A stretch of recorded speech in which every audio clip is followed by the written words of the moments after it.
Athletics. It belted out 47 runs in the first 6 games of the homestand, and everybody is contributing as they continue their post-All-Star break surge.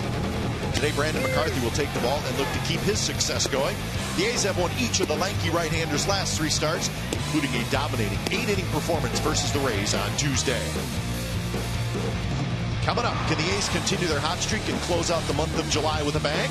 Stay tuned. It's the A's and the Twins next.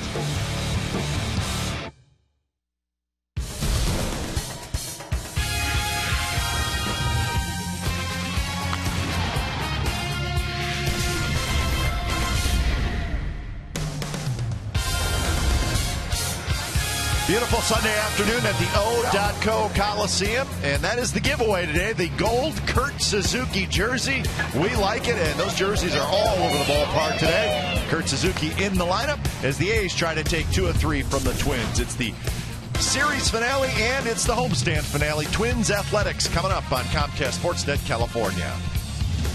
Good afternoon, everybody. Welcome to Oakland A's Baseball. Along with Ray Fosse, I'm Glenn Kuiper. It's been a good homestand so far. A win today, it would be a 5-2 homestand. And Ray, it's all about the offense since the A's have come home. 1 through 9, there's no doubt everybody's been contributing in this offensive support for the pitching staff. Finally, first half the pitchers did the job, but so far these guys on this homestand have done a great job. Coach Josh Willingham, a couple of home runs in the same game. It's the top of the order, stealing bases, getting on base. Got Sizemore clearing the bases last night, but there's no doubt the speed of Coco Crisp, Jamal Weeks, Cliff Pennington, who's hot as well. All these guys contributing. You can go up and down the lineup. Everybody's doing their part. Even Bob Melvin playing everybody on the bench. So everybody's getting a chance to contribute throughout this run.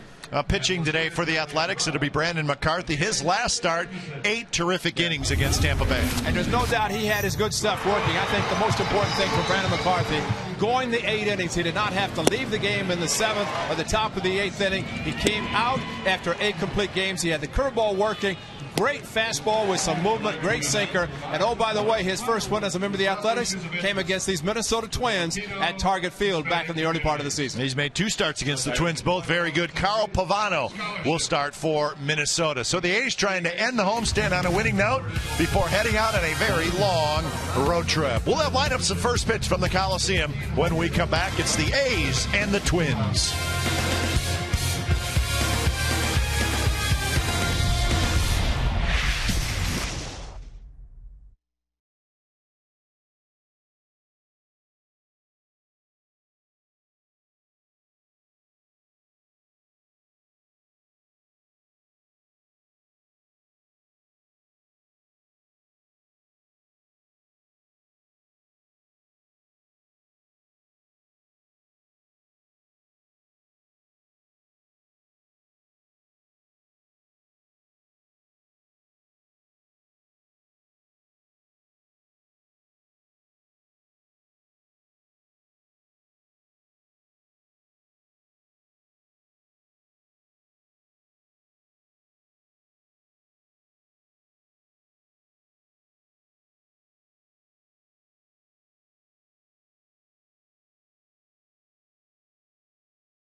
you by AT&T and by Toyota. Check out the great deals at your local Toyota dealer today.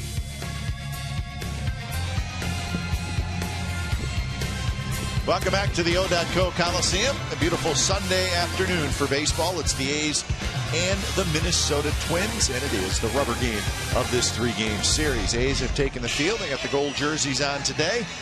Lots of sunshine, so it is indeed a good day for baseball.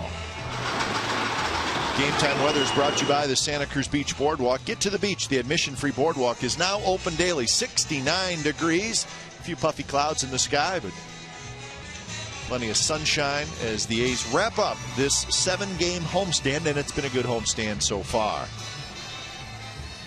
Maybe a win and a little momentum going out on a 9-game, 11-day road trip, which really takes the A's cross-country and to a different country as well. Well, it's all the points of the United States. That's right. We'll have it covered. Yeah. Ben Revere will lead off for the Twins today. He'll be followed by Joe Mauer at first. Michael Kadire plays second base today. Kubel in right, Thome the DH. Valencia at third, Delman Young in left. Ishioka at short, and Drew Butera is the catcher. Brandon McCarthy making the start in a normal turn. And good to see Brandon back in the rotation and pitching well. His 15th start of the season. Does have a couple of complete games. Of course, losses, unfortunately.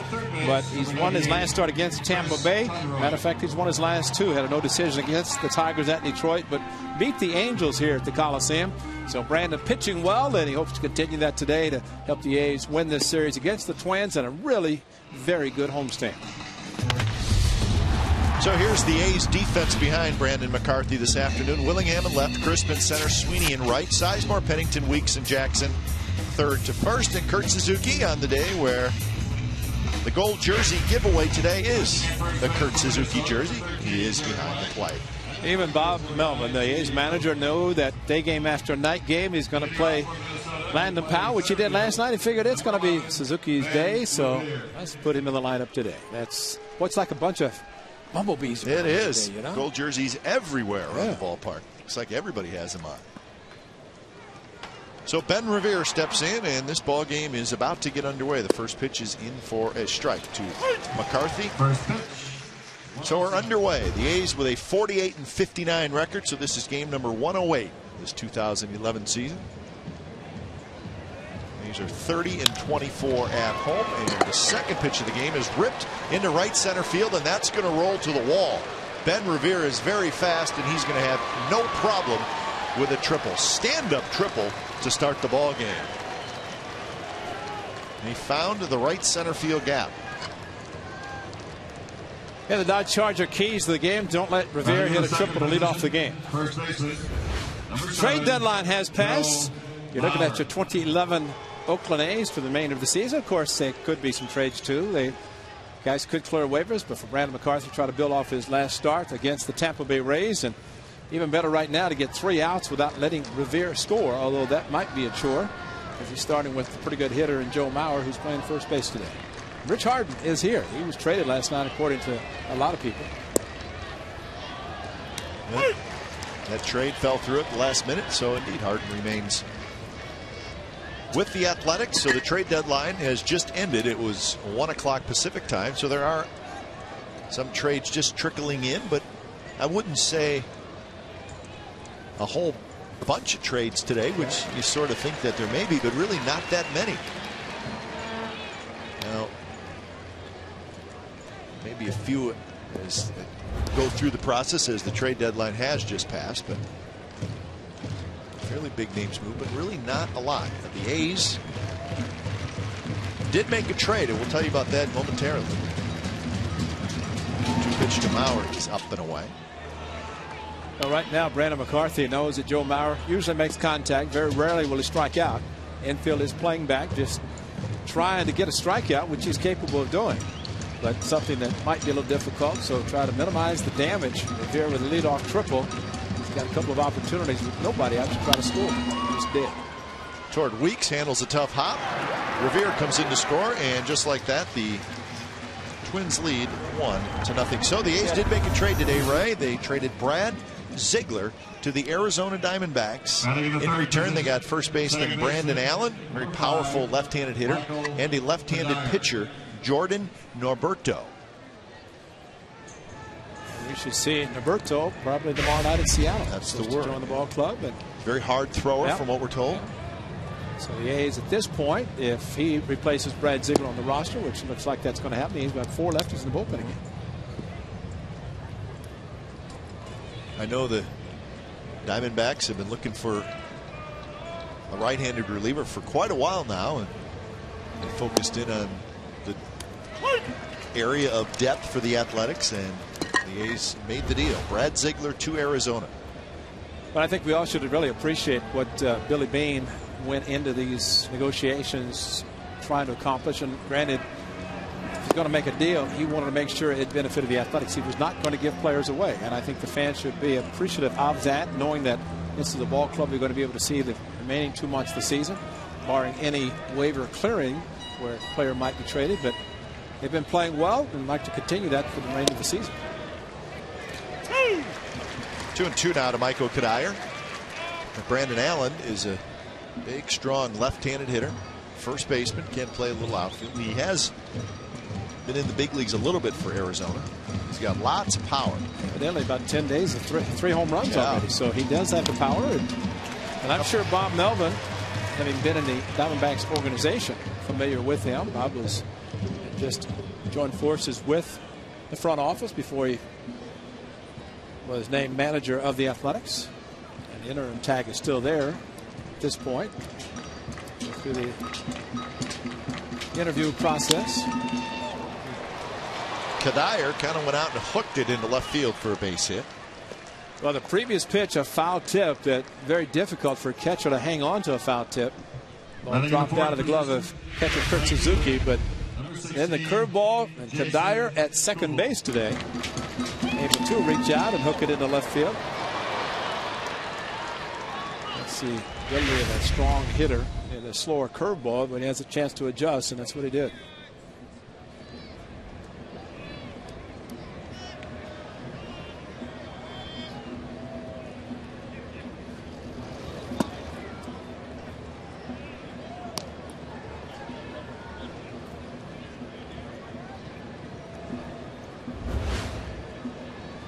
So Kubel hitting in the cleanup spot.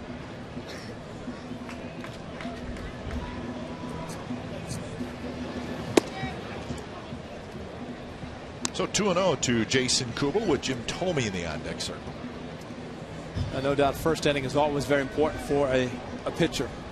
Try to get through first inning, settle down coming out of the bullpen, and when a hitter hits a leadoff triple, makes it a little difficult right from the beginning. That one grounded, and it's just foul. Jackson dove for it. So the count 2-1 to Jason Kubel. As a first baseman, you step off and then you have to go back as he did. You hold the runner on and then try to take a couple of big steps to the right to cut some of the gap, and then when the ball hit down the line, it's an effort to try to get back, and what seems like a dive sometimes is a fall, just trying to get there as quickly as possible. And Connor Jackson did say he's feeling a lot more comfortable at first base. He's starting now to look at second base to see where Jamal Weeks is playing. He did bring up a point that with a veteran second baseman, when Mark Ellis was here and different guys playing where he has played first base, they kind of yell at him, say where he's located. I mentioned Orlando Hudson, Odo played second base, and Connor played first, and just kind of remind him where he's positioning. But Jamal Weeks has so much going through what he's trying to accomplish at second base. That will eventually happen. There are the numbers for Connor Jackson, kind of settled in at first base now. Kadire, pretty good lead at first. And that's a swing and a miss. Kubel strikes out. Well, the Rangers have had a pretty good 48 hours. They got a very good setup man today in Mike Adams from the San Diego Padres. The Rangers sent a couple of minor league pitchers. So we thought maybe the Rangers were done looking for relief help when they got Koji Uehara from the Orioles. But they weren't. So a lot of talk about maybe Texas getting Keith Bell. They ended up getting Keith Bell's setup man, Mike Adams. So that's a significant trade for the Texas Rangers.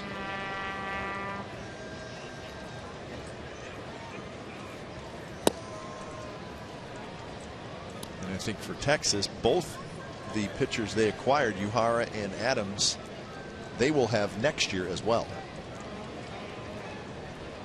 Meanwhile, Jamal Wiggs shaking hands with right fielder Ryan Sweeney. He is so deep in right field again, as we have seen certain guys with a shift on. In this case, Jim Thome, that time trying to shoot the ball to left field.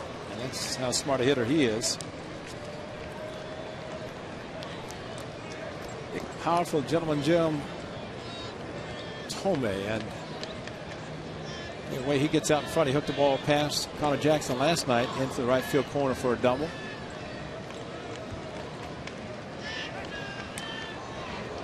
Close play, just getting back is Kadire. That's one thing we've seen with Jim Thome, the infield really shading him to pull with the shift on, but the outfield straight away, because he does have line to line power. Jim Thome, left field to right field, he can hit the ball out. But on the ground, if he does hit the ball, he's going to top hand it and pull it.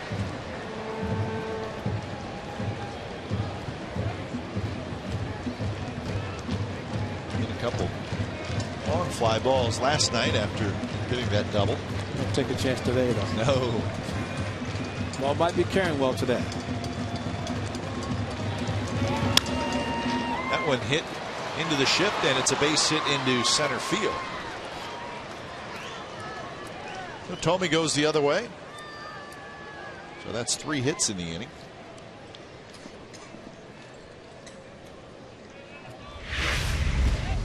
Well, as strong as he is, he just took the outside fastball.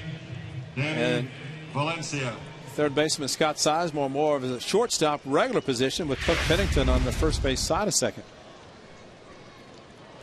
Thome found the hole, and I guess you could be happy. It's on the ground, just a single to center.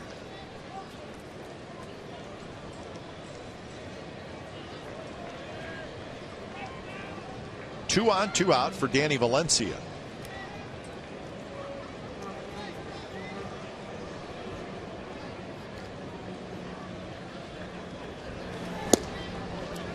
Fastball on the outside corner, swing and a miss. Valencia and Kadire tied for the team lead in RBIs with 55.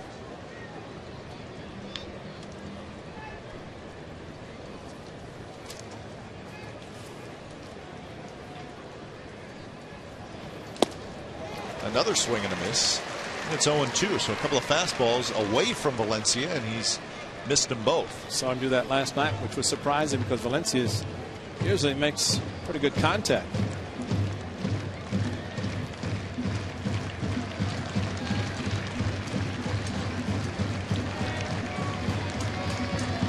Pitch is outside corner again, but this one just a little off the plate, not much. Now the cut on the pitch from Brandon McCarthy, and looked like it was going to be a good one.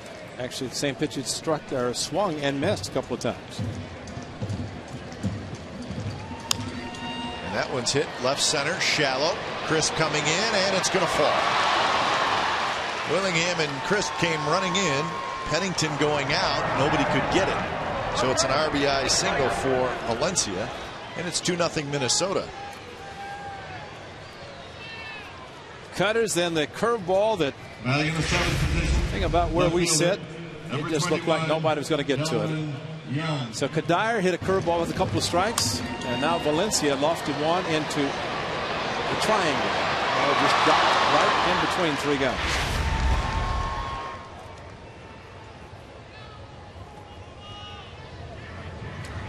So that's 4 hits in the inning, and here's Delman Young.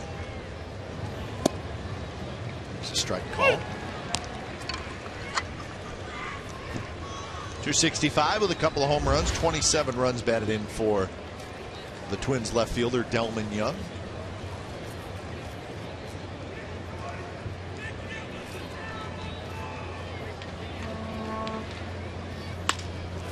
And that's going to be a base hit to right field. Thome, the runner, will be held. Sweeney gets it in quickly. So the A's catch a break with Thome being the runner at second base. He cannot score. Delmon Young has a hit. Well, fortunate was Jim Thome, and Delmon Young, as we have seen in this series, not afraid to take the base hit to the opposite field. Shortstop, number 1. So Ron Romanic's going to check in on Brandon McCarthy. He's thrown 28 pitches here in the first inning, giving up 2 runs and 5 hits. And all the hits have come when McCarthy has been ahead in the count, or at least had a couple of strikes on each of the hitter. Revere 0-1 to start the game with a triple. Cuddyer 2-2. Thome 1-2. 1-2 Valencia, and 0-1 here. So far, it's the curveball, one of the signature pitches for Brandon McCarthy. So Yoshi Nishioka steps in.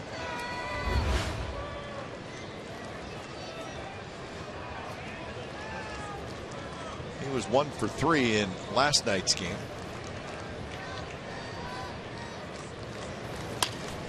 He slices that one foul. Nishioka is a switch hitter.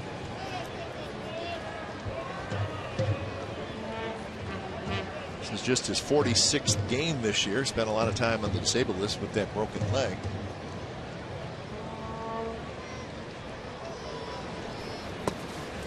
The Twins spent a lot of money, so he's probably going to need to hit more than 212. Twins, pretty large investment in this young man. Well, if it's going to be hits, it's going to be singles, and it's going to be speed, defense.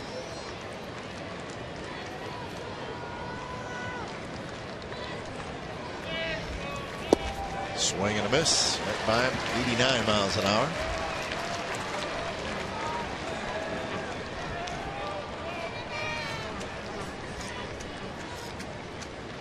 Is that an I want to be an Ichiro? Because he's got a similar setup, but he just doesn't make as much contact, and hope that continues in this at bat so Brandon McCarthy can get out of the inning. That one sliced down the left field line, but foul. And that's the problem, because if he's like Ichiro, he may strike out a little bit more than Ichiro, but he can flare a ball, and it's very tough. The outfield playing very shallow. If this ball is inside, has that leg kick, bounce back on his back foot, back leg, and then just tries to shoot the ball wherever just to make contact.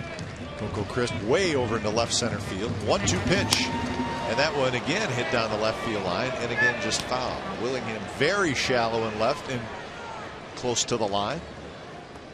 It may be the biggest gap in right center field that I've ever seen. That's where they were playing for Revere. He pulled the ball into the gap. 34th pitch coming up. McCarthy 25 strikes and just 8 balls. So I mentioned he has been ahead at least for 2 strikes with most of the hitters in this inning. That one chopped slowly. Weeks charges, and he'll flip backhand to Pennington. Side retired. Couple of runs for the Twins. We go to the bottom of the first. 2-0 Minnesota.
first, and here is the Athletics lineup. It starts with Jemile Weeks at the top, then Coco Crisp, Hideki Matsui, Josh Willingham, Connor Jackson, Ryan Sweeney, Cliff Pennington, Kurt Suzuki, and Scott Sizemore.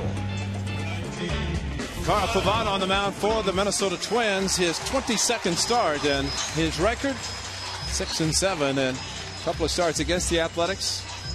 Picked up a win. That was a home opener at Target Field for the Twins, and the Twins scoring in the bottom of the 8th inning. Then a no decision here at the Coliseum. But fastball, slider, changeup. He'll throw any of his pitches anytime. All of his pitches will work for him. He's got a catcher playing first and a catcher catching. Utera has been kind of his catcher, so it works out with Joel Mauer, who caught last night first base on Friday night. He's back at first this afternoon. So Carl Pavano meets the Athletics.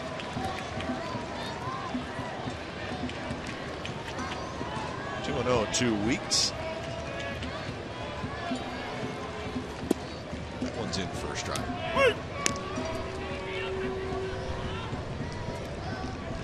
So those are the 2 starts against the Athletics.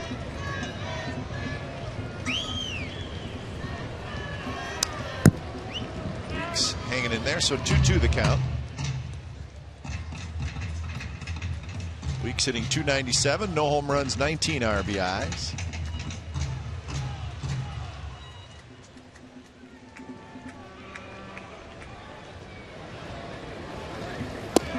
Just missed. No, it didn't. Inside corner, strike 3 called. So Weeks thought it was inside. It looked like it may have been inside, but Dan Bellino called it a strike. Well, he got the 2-seam fastball. Watch the movement, and Ricardo Bellino, who's looking over the right shoulder of his catcher of Utera, thought it had enough of the plate to call it strike 3.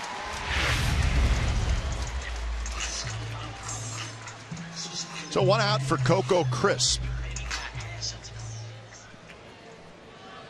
There's your umpires. Randazzo at first, Vanover at second, and Conroy at third. Larry Vanover is the crew chief. You heard of Chris Conroy before? You've seen him in the series. I've not heard of him.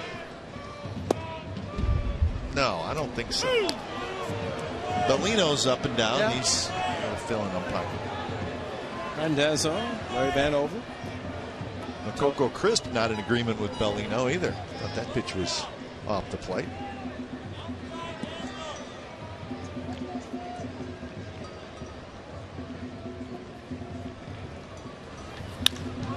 That one driven down the right field line, headed for the wall, and it's off the base of the wall. Kubel gets it back in quickly, and Coco Crisp has a 1-out double.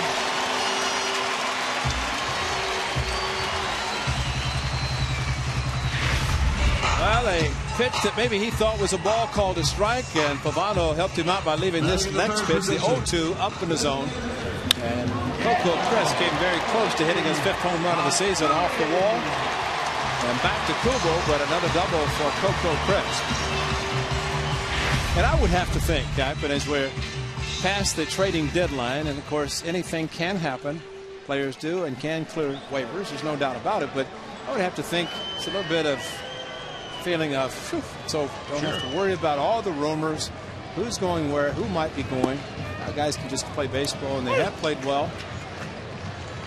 I mean, I guess you could look at it. Maybe guys talk about playing the last month for salary drive, but maybe prior to the 31st of July, playing for possible trade. But I think all these guys are happy to still be in the green and gold and the alternate jersey today. Kubel coming in. He's got it. Take a quick look at the defense for the Minnesota Twins today. Young, Revere, Kubel in the outfield, Valencia, Nishioka, Kadire, and Bowers at first. Utera is the catcher. Yeah, I mean, how could you not at least think about it some if you were in rumors? And nowadays, with so many different media outlets, and there's so many rumors, and they are what they are. They're rumors. Well, we found that out last night. I mean, it was reported that Rich Harden was gone. And Rich is very happy to stay here. He didn't want to be traded. And I think it's sometimes unfair to players when the rumors start to come out and then they want validation. Yes, no, what's happening? And So you just have to wait to get the deadline over and know that you're going to be where you are and play your best, try to help the club win.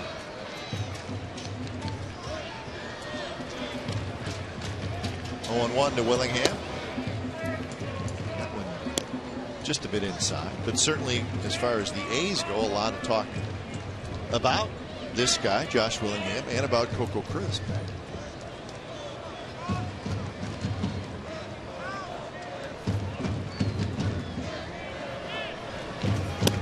Fastball is high. So David DeJesus, who's nursing a little bit of a sore right thumb. It's too ironic, isn't it? Last year, he was on the verge and that's of being the traded. thumb that he got surgery. And it had it happen the night before the trading deadline expired.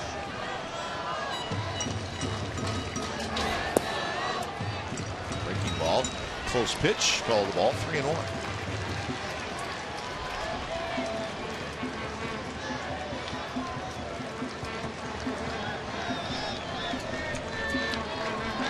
Willingham, 15 home runs, 57 RBIs. Another breaking ball, and this one is called a strike.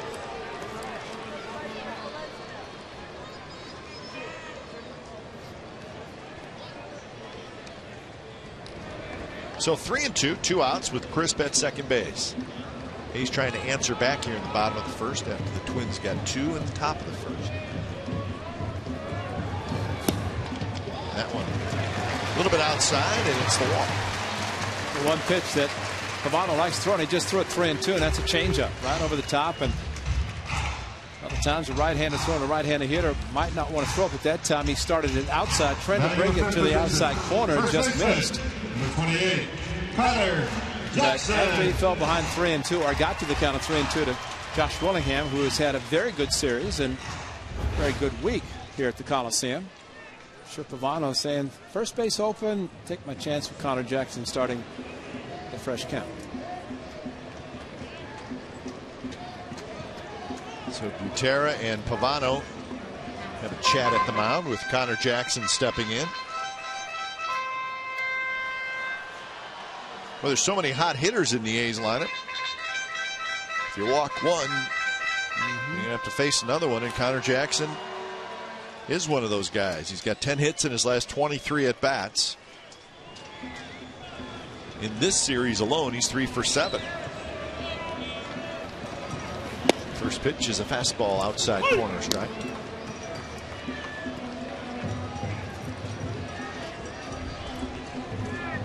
Overall, Jackson hitting .268 with 4 home runs and 33 runs batted in.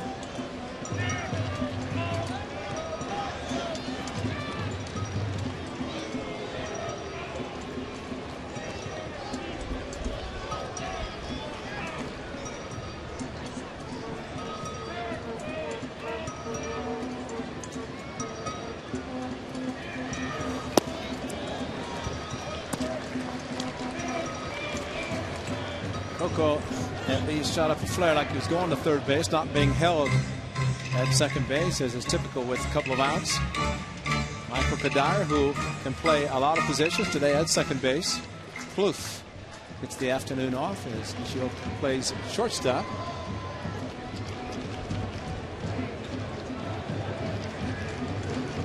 Coco takes off, pitches a strike. Coco will steal it easily. No throw. Connor Jackson's got to be a little frustrated. He thought the first pitch fastball was outside, called a strike, and now here we got the mask has come off because the umpire has heard some calls and understand that ball almost at the shins. Change up. Connor Jackson backed off, and then of course the home plate umpire Dan Bellino heard it from the A's bench, and his hearing is quite well today. Good, yeah. Yeah, because his mask came off quickly. Outside, 2-2. You know, a veteran, Carlos Pavano in his 14th season, he's going to take advantage of a good strike zone from a pitcher standpoint. Rightfully so. And Gutierrez's catch is going to do the same. They'll try to widen it, try to get the call. That one looped, shallow right center, and it's going to be Kadire who makes a nice play. He spun around a little snow cone, but he held on. And that saves a run, and the A's do not score.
Brought to you by Wendy's. You know when it's real.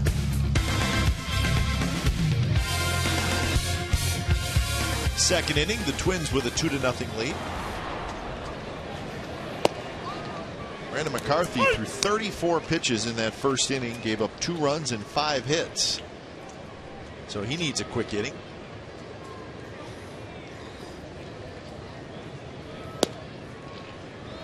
Hey. 0-2 to Drew Butera. It's one of those things, you go back behind the plate as a catcher, and Kurt Suzuki did not hit in the first inning, but heard some of the teammates of his complaining about the strike zone, and you simply say, give me the same strike, be happy. Butera rolls it toward Weeks, who takes care of it. So 1 out, and head back to the top of the order in Ben Revere. Now batting, number 11, Ben Revere.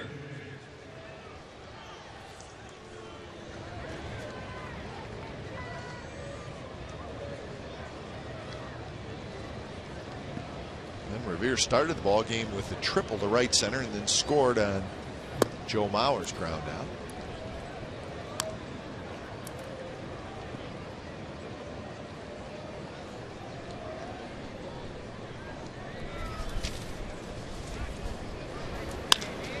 There's a liner into the glove of Pennington for out number 2.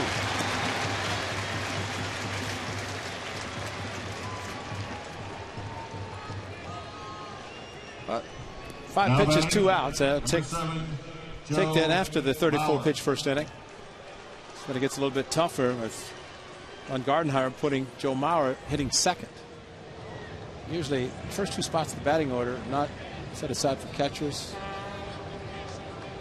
but he's not a catcher today, so first base. Leading off for second spot. Not really.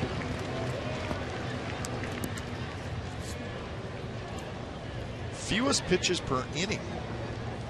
So that was very strange for McCarthy to throw 34 in 1 inning. But you know, you look at that and thinking back, watching him pitch this year, it really doesn't surprise you because he does not walk a lot of people. He's only walked 16 in 96 innings. Toward Weeks, who gobbles it up, and a 3-up, 3-down inning indeed for Brandon McCarthy, and he does it on 7 pitches.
On the left with the beard and the Oakland A's gray T-shirt is Matthew Breen. He's a communications supervisor for the Newark Police Department. And he was kind enough, Ray. He bought pizzas for not just you and I, but for our television crew downstairs. Whole bunch of pizzas. Yeah, I saw the crew just, they weren't taking one or two. They were taking 3 or 4, and rightfully so. But that's the second time he's done that. Remember, he saw me and walking around or whatever, and he said, "You mind if I bring you pizza?" I said, "My partner would love it." You don't have to ask twice. What a great deal. Yeah, no, he's been very, very nice. And that's extremely generous. Yeah. So, Matthew Green, thank you very much for that. And I know our crew thanks you as well. They had a nice lunch of round table pizza. You know, I wanted to have breakfast before I had lunch, so I had to wait a little bit. But no, that is very kind of it. We appreciate it very much. Everybody does. And there's still 2 months left. And there's still a box of pizza right below us here if we get hungry later on in the game. So, Matthew Breen, thanks again.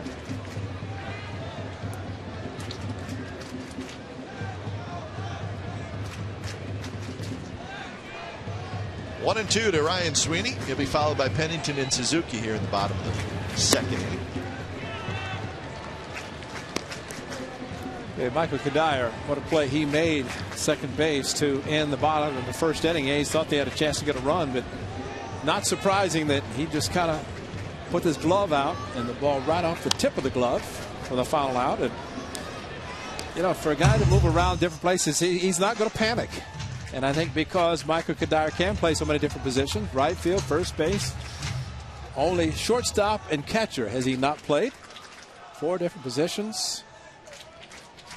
The pitcher, Ben Revere, a couple steps to his right, he's got it. You know, we talk about pizzas. How about a snow cone?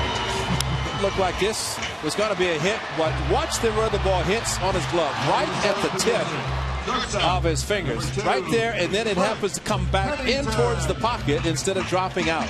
It's like a ball hitting the outfield wall and just coming back in, or because the angle takes it out for a home run. But Michael Kadire made a very nice play to keep Pavano and the Twins from having the A's score a run, at least one. Who knows what would happen after that. Cliff Pennington steps in and he drives him toward Revere in center. About the same spot. And that's out number 2. So that'll bring up Kurt Suzuki. There's a lot of Kurt Suzuki's in the ballpark today with the giveaway, the gold jerseys with first name and number. Like Ray said, boy, they are all over the place.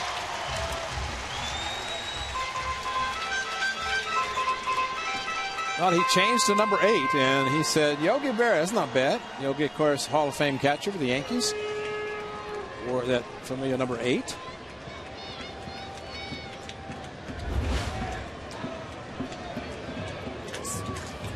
Well, doesn't Yogi win more World Series as a player than anybody else? So.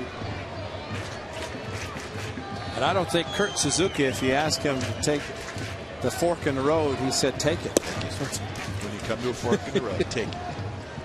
Which really doesn't really help you out much if you think about it.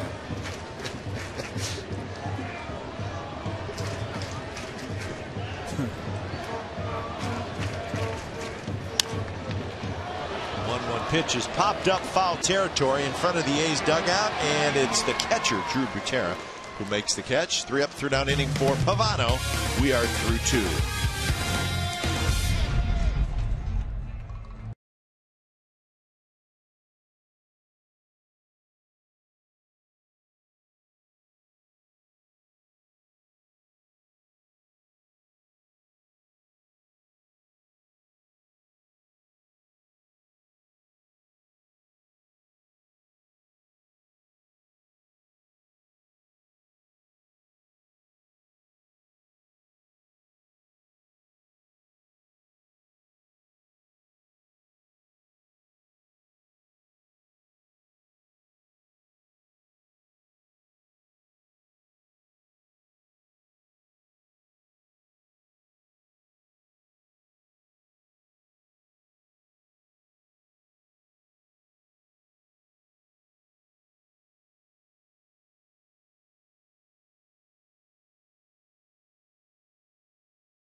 to a ball game. They're giving away A's MVP tickets and batting practice viewings all season long. Enter to win today at Ashby's Berkeley or Concord locations, or by emailing ashbylumber@oaklandathletics.com. Ashby Lumber for all your fencing and decking needs. I'm sure they're busy, because everybody needs a fence or a deck. And what better place to go than Ashby Lumber.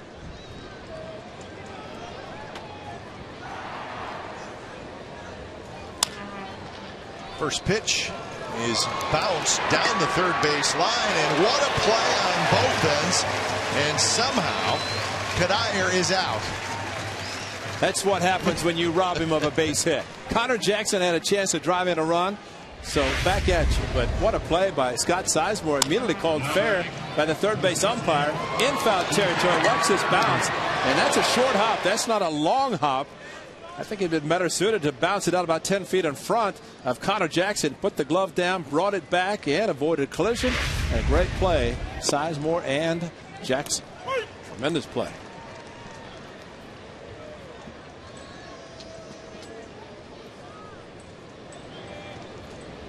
Problem with that for the A's, if Connor Jackson's not able to come up with it, it would be at least to second or third, because the ball is going to skip by. No chance for anybody to retrieve it in the foul territory, but a tremendous play. And Connor Jackson also with a big guy, Cuddyer, who is pretty good size, avoided the collision. 3 pitches. Kubel strikes out for the second time. 2 outs. Sizemore stumbled a little bit catching it, and then went down to the left knee, kept his balance. What a great job. The strong legs to be able to do that. And then the throw. You saw Eric Chavez have the ball bounce about 10 feet in front of the first baseman. Ultramo. Here you go. What a play by Connor Jackson, and get out of the way. So Thome steps in.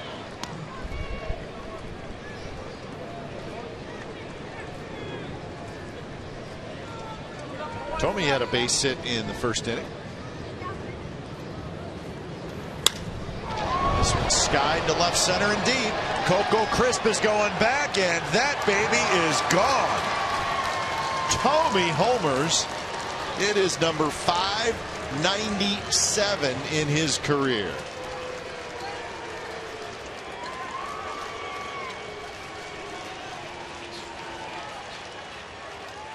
Well, we talked about his power line to line, and that is not surprising. And 3 away from the magical number 600. And Number 19, just you cannot underestimate his power that he has. 40 years young. And I say young because he's swinging like he's 20. 19th year of Major League Baseball, and he's been doing that for several teams. And last year, a big year for Thome with Justin Morneau, the concussion. Thome stepped up, 25 home runs, and helped him get closer to the 600 mark. 0-2 the count to Valencia, who had an RBI single in the first inning. So 4 pitches, 2 outs, and then Thome's home run. Well, that's just the 5th home run that McCarthy has given up in 97 innings, and that is a very low number. But you figure against a righty, a lefty's going to pull the ball, but that just, it's tough to pitch the guy, Jim Thome, just because of his opposite field power.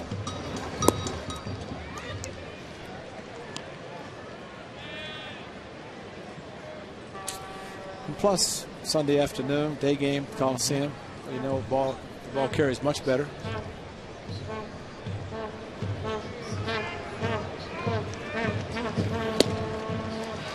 Valencia strikes out. A couple of strikeouts for McCarthy, but he gives up the home run to Jim Thome, so the Twins lead 3-0.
Thome with career home run number 597. Top of the third. Daddy was telling his young son, you may not know it right now because all you care about is probably having something to eat. You just got to witness number 597 from a future Hall of Famer. They're probably recording it, and we'll play it back when the son's a little bit older. On the ground, Nishioka has it. Sizemore is retired. Here's our Ford Wright choice. Last Sunday, Burt Blyleven was inducted into the Baseball Hall of Fame. I guess I have to ask the first thing over here to cameras. Are we live? Now batting. I want to thank Cooperstown and the Baseball Writers Association for allowing me 45 minutes for my speech here this afternoon.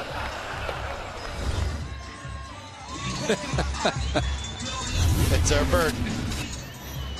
Are we live? First comment, and there's no way those Hall of Famers sitting behind Burt Blyleven, and Burt will be there. Future inductions would allow anyone to talk for 45 minutes. Somebody would probably say something. They would get up and leave. Take a break. Now, Burt Blyleven had 14 years to prepare for last Sunday, so I'm sure it was nicely done, as typical of Burt Blyleven. Weeks down the third base line. And Weeks digging for two. The throw is offline, and Weeks has a double.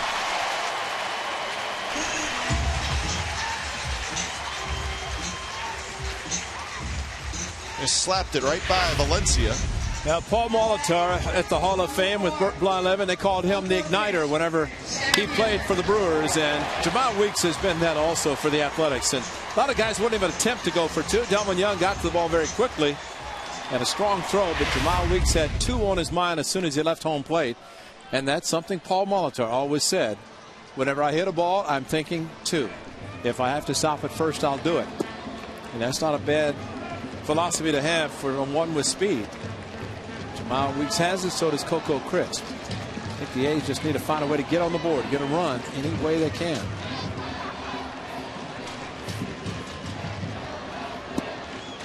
Down around the knees, a strike to Coco Crisp, who doubled in the first inning, was stranded.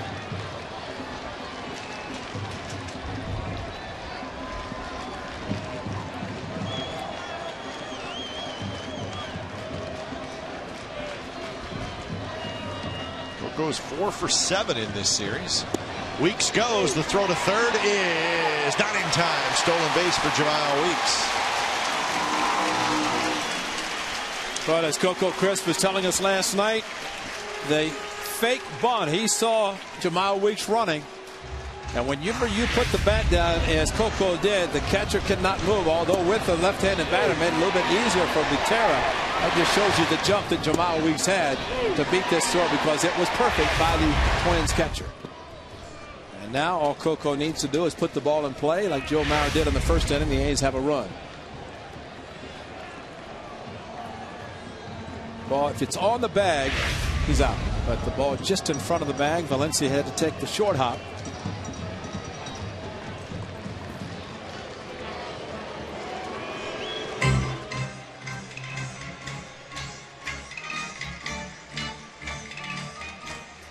So for a veteran guy who's been around a long time, the numbers say he does not do a great job of holding people on. Well, one thing about Pavano in these counts, he does not like to throw a fastball. He'll throw his curveball, throw a changeup, try to keep a hitter off balance. 80-mile-an-hour changeup. And of course, as long as he's been around,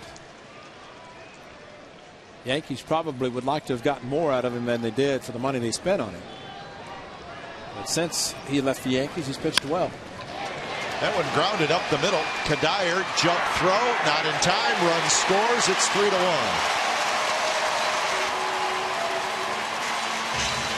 So Coco Crisp has an RBI single. And Jamal Weeks, there's your speed, and that's something that's got to make any manager happy, to know that you're down by 3 runs, you get a double, a stolen base, and then your second place hitter hits a ball that Kadire has to jump makes a throw, almost got Coco, but the speed of the A's center fielder able to beat it out, and no doubt now he's got a chance to steal second and another runner in scoring position. So Coco gets his 34th RBI. He's got 2 hits. He took a couple hard steps towards second base and then stopped. Well, that's a fastball, pretty good pitch for Butera to throw, so not a bad idea by Coco Crisp. Of course, he also wants to leave the hole maybe open for Matsui. Gave him one chance, didn't swing. He might be going now.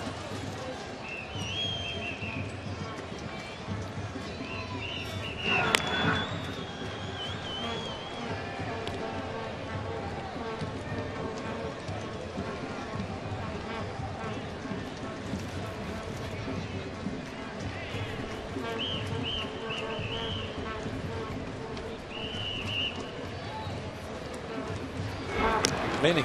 Yep.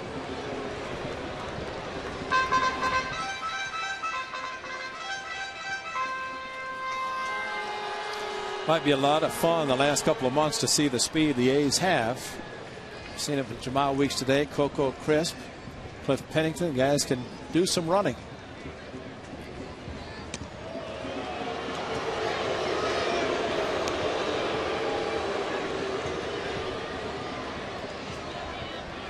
Today, Weeks has the stolen base. Coco stole 3rd in the first inning.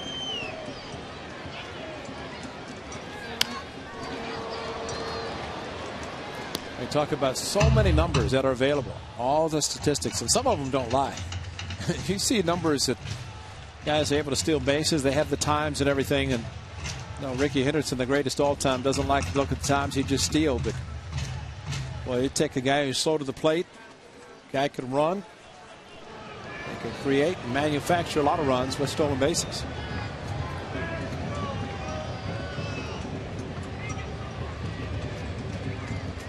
Coco not running, and the pitch is inside. 1-2 the count. Well, this was last night with Coco Crisp. A couple of stolen bases. This was one into center field with the ball, and Josh Willingham brought him home, and another one. Cliffy told me after the game, Cliff Clinton said those uniforms will be clean tomorrow. They just have to be going with the gold alternate today.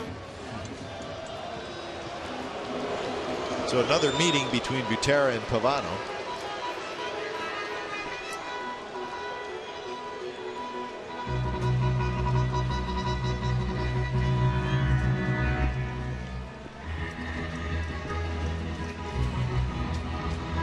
So a double stolen base and an infield hit. So speed, a big part of this run for the Athletics, being scored here in the 3rd inning. Just playing the Lone Ranger, high old silver. So it's supposed to be running when they do that.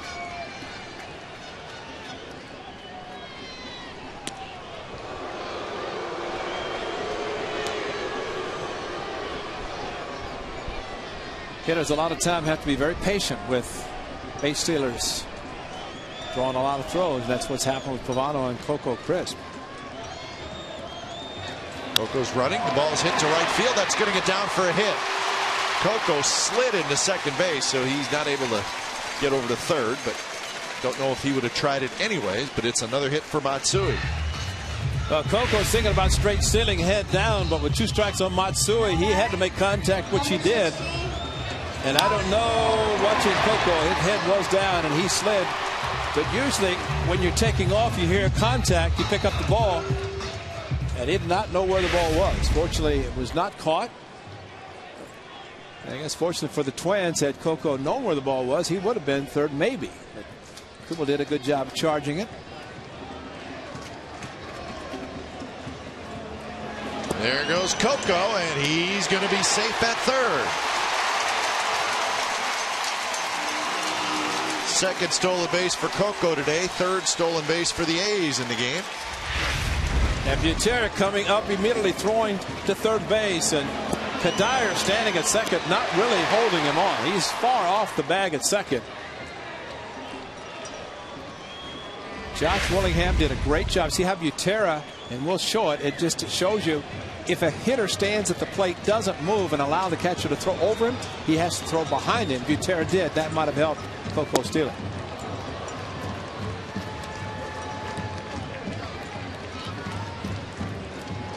We also get the feeling, Ray, that that statistic we showed on Carl Pavano about having trouble holding runners, the A's had that statistic somewhere. Absolutely. There is no doubt. There's a game plan in play here. High stroke. Now watch Carl Pavano throw to the chair. Watch him have to throw behind him. See, it comes around this way.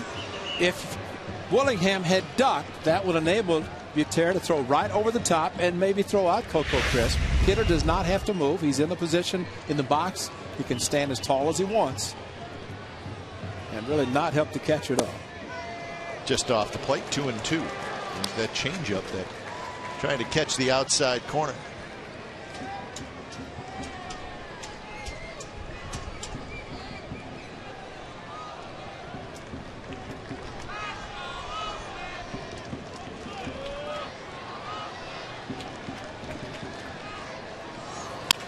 Willingham shot, base hit left field. Crisp trots in to score. It's 3-2.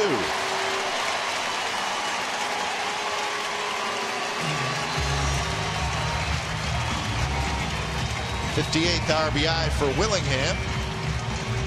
But he might have got the changeup and just blistered it into left field. The ball was inside. Watch him pull his hands in.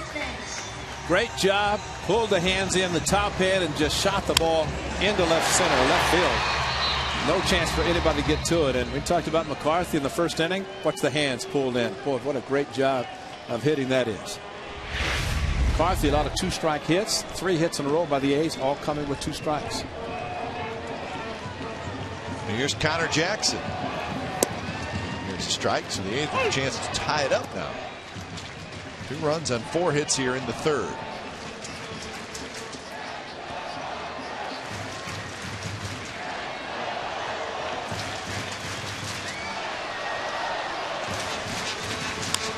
Jackson a big swing and fouls it just past the Twins dugout. Coco Crisp with his 200th stolen base, that of third base in this inning. That is 200th double.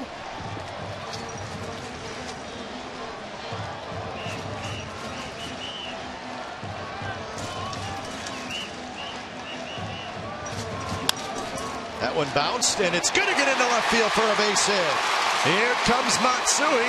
He's going to score without a throw, and the A's have tied the game.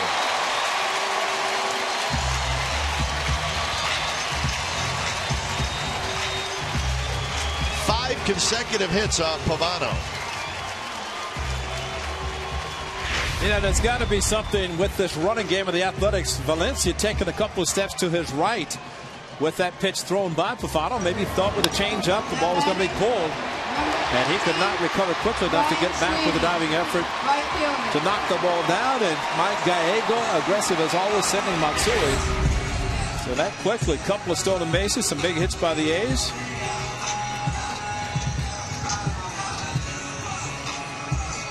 So Jackson gets his 34th RBI. Matsui comes in to score. And I thought with Matsui at first, with Crisp at second, he was watching him. When Coco stole third, I thought Matsui might come right behind him with a double steal. He did not, but scores anyway. So here's Sweeney. 24 pitches in this inning alone for Carl Pavano, and there's still just 1 out. A double and 4 singles, all in succession, I should say.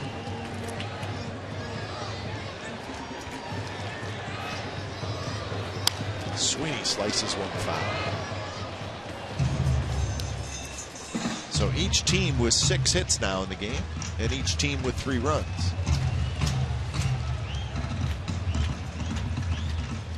I figure a veteran like Pavano, of course, all pitchers appreciative of the run support, but I think that he's going to be ecstatic to get the 3 runs, and that quickly in this inning he's given it up. This is the 3rd time the A's have faced him this season, so maybe some familiarity as far as his style of pitching. And scouting reports on the crafty right-hander.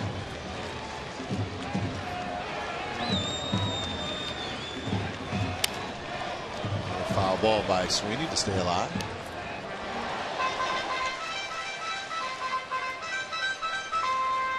Rangers lost today. I guess that's a 7-3. Is that correct? Uh-huh.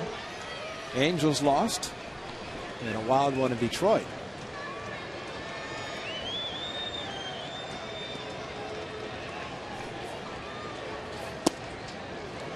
inside to Sweeney to even the count at 2-2.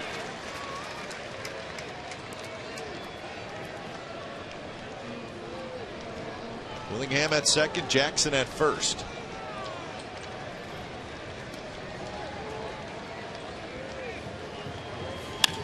And that one fair. Past third. Willingham will jog home. Jackson, he's going to be held. He's running through the stop sign, and he's going to be safe. Sweeney to third. He's in there.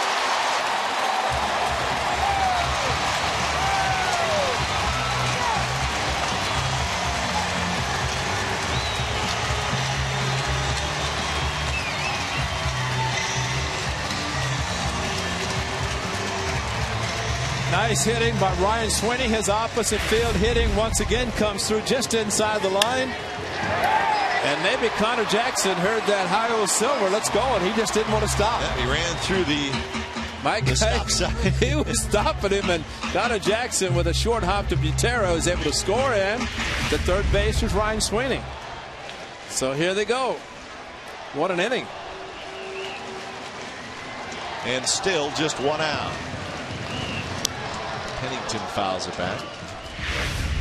6 consecutive hits. Yeah, and here's a slide going outside, touching the plate with the left hand. He could have used the foot also and maybe knocked the foot of Butera off the plate as he was trying to block it, but never came up with the ball. So a 5 spot for the A's here in the third to take the 5-3 lead.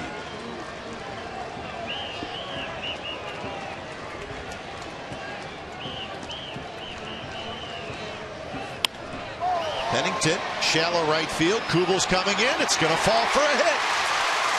Sweeney races home, and it's 6-3.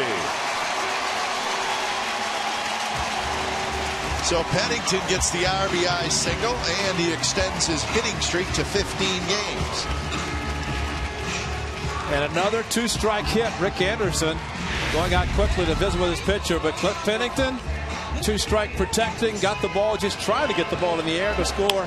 Ryan Sweeney from third base, less than 2 outs, and he does it as Kubel cannot get to it. What an inning by the Athletics.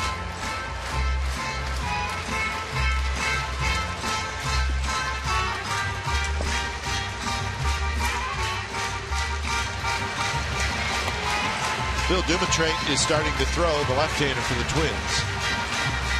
And I think back to Ricky Henderson's great seasons, how he could disrupt a pitcher with his steals or just the thought of a pitcher thinking he's going to be running. And I think maybe in this inning, Jamal Weeks and Coco Crisp running almost could not wait until the pitcher was thrown so they could run. And a pitcher's got to be thinking about it. As a result, 2-strike hittings by the A's in this inning and coming through with some big hits. Quick throw to first. Pennington's back.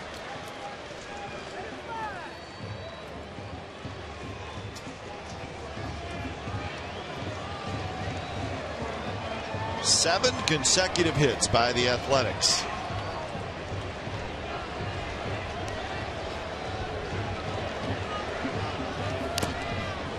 Kirk with a big swing. So 1-1 the count.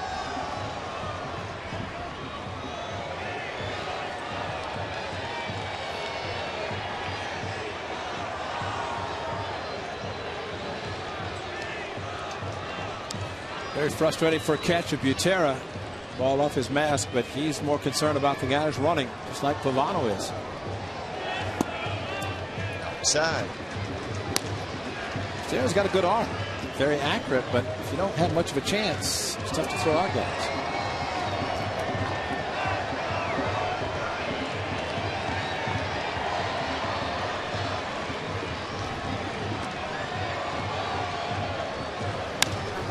Suzuki hits one down the right field line, but that's going to reach the seats. Now he'll get a hit because he has 2 strikes. Yep, that's the plan today. Yeah, it is his Jersey day too. Thank you, Delaire, because that's got to do something special on your day.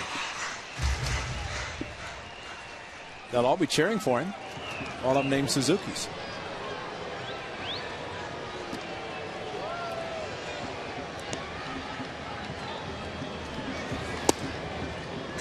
side, so it's a full count.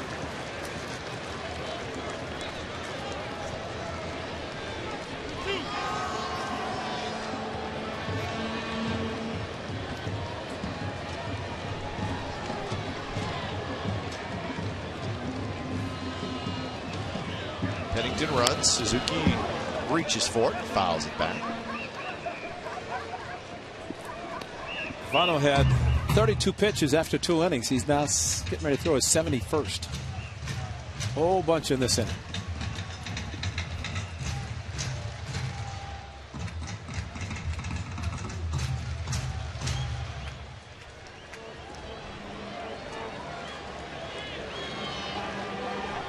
Pennington runs again, and again a foul ball.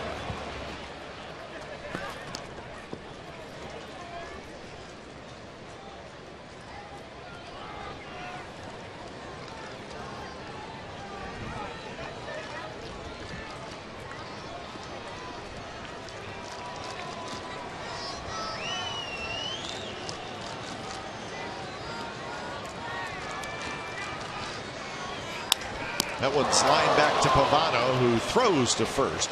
And that's a double play. Monster inning for the A's as they score 6 times in the bottom of the third to take a 6-3 lead.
Resort. Play the zone only at Cache Creek and win a chance to play the Red Hot Zone. Visit CacheCreek.com for details. So what an inning for the Athletics. The bottom of the third, they score 6 runs on 7 consecutive hits, all off Carl Pavano. And what a great shot in Ultimo that guys just show with Coco Crisp stealing third. It was a great shot. You know, those close plays, you say, well, maybe it was out. Clearly, though, Ultimo showed that hand got in before the tag was applied. And Coco, congratulations. 200 stolen bases, 2 today.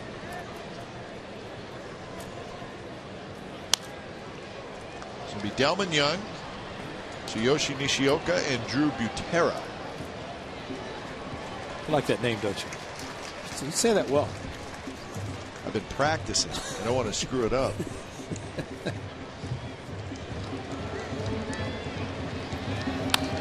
2 pitches hit high and foul into the second deck.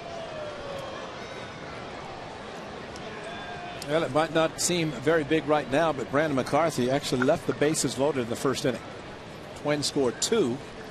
Nishioka grounded out to end the first inning as the 8th batter that McCarthy faced through a total of 34 pitches in the first inning.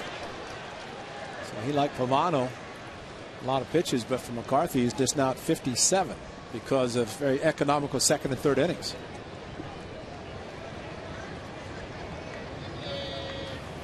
Another 0-2 pitch. Young lays off, pitches outside.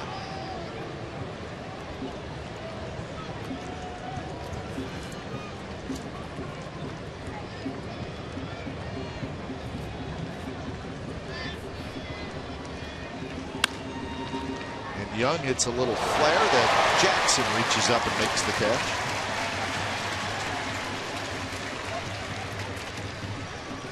Right, runs through a stop sign and robs guys of base hits. What more can Connor Jackson do today? Nice play, though. He timed it perfectly. Couple of steps back, reached up, and a nice catch.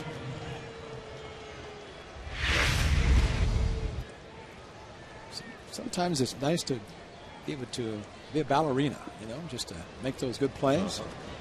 Don't panic, light on your feet.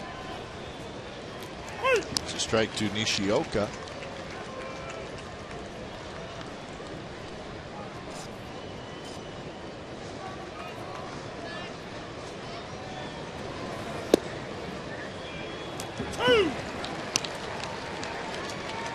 Oh, 0-2 to Nishioka.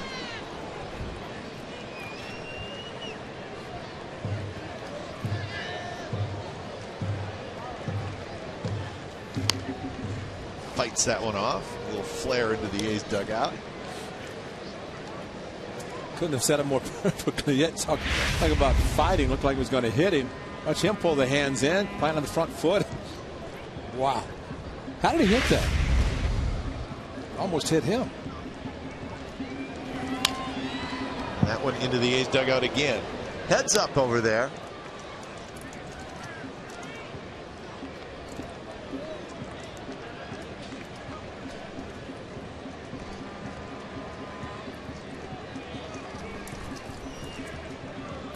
So again, the 0-2 pitch.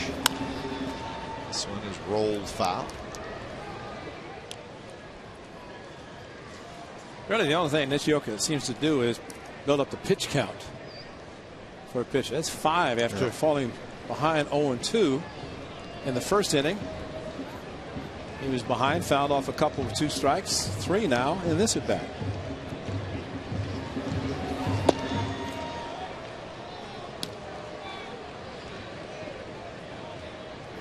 Drew Butera in the on-deck circle.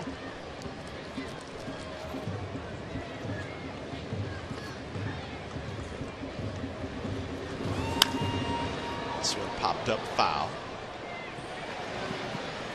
The extreme outfield shift is on with Willingham laying very close to the line. That's Willingham right over there.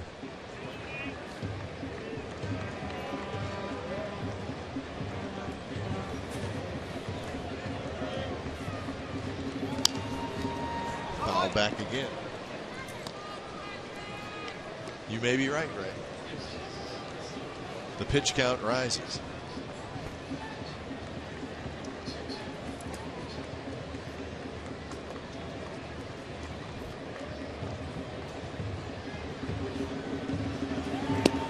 High fastball, swing and a miss. Strikeout number 4 for McCarthy. Hitting the road, we are. Take the Oakland A's with you this season. Subscribe to MLB.tv today to see every Oakland A's game live or on demand on your computer and your favorite devices. Visit OaklandAthletics.com to order and get more details. MLB.tv, baseball everywhere.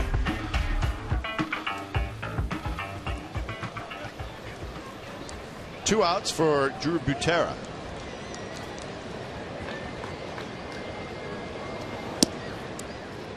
Butera grounded out to Weeks in the second inning.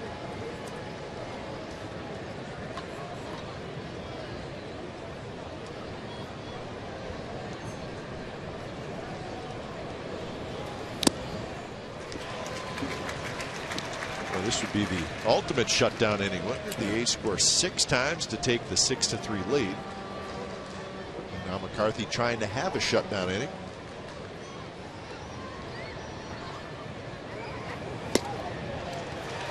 Headed to count 1-2.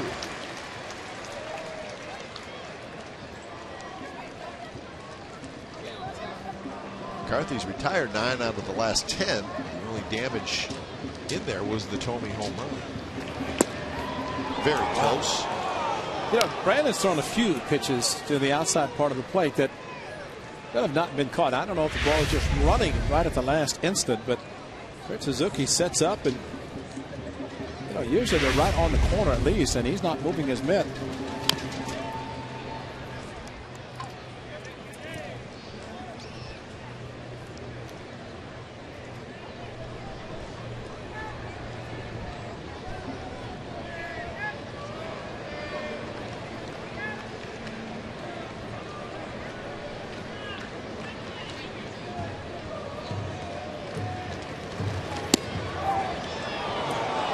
And 2.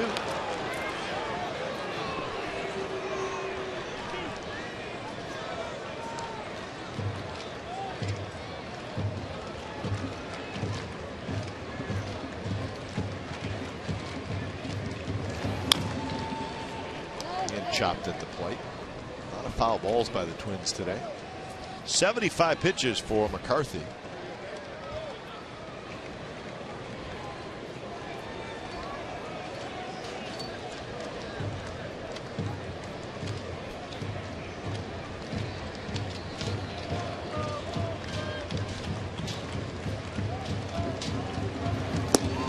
Swinging.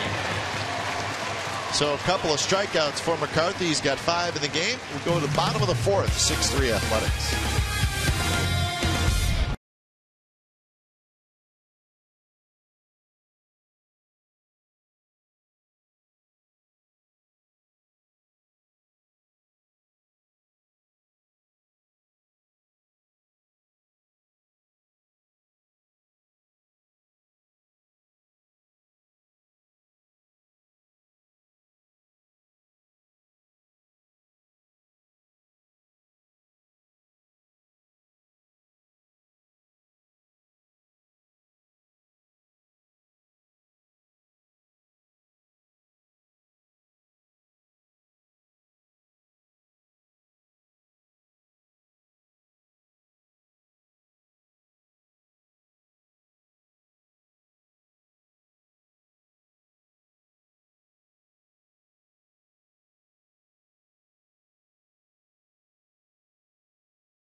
TNT, who are the only 2 pitchers in Minnesota Twins history with at least 20 shutouts. Jim caught Bert Blyleven. Taking a guess. Oh. Well, we know Bert's got 60 in his career, so did 20 of those come with the Twins? Possible. They had some good pitchers. Circle me Bert. There he is, folks, the Hall of Famer, Bert Blyleven. Dick Bremer. Of course, came in with Jackets today, ended up with golf shirts on, which appropriately on this nice, beautiful day.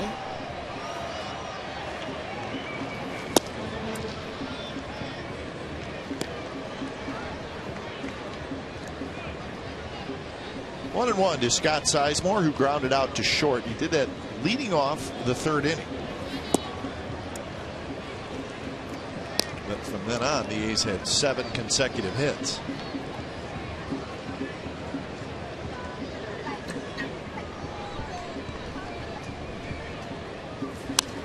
Sizemore, big rip, fouls it back.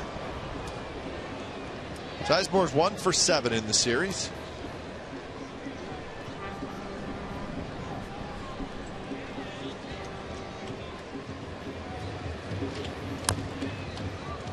Again, foul back. So it was a 40-pitch third inning for Carl Pavano. He's now sitting at 77 pitches total.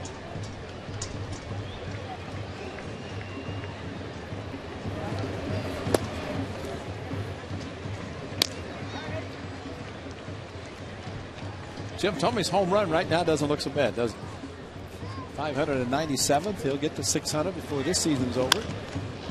And at the time, it made the lead 3-0 for the Twins over the Athletics. And it's in the A 6-run bottom of the third.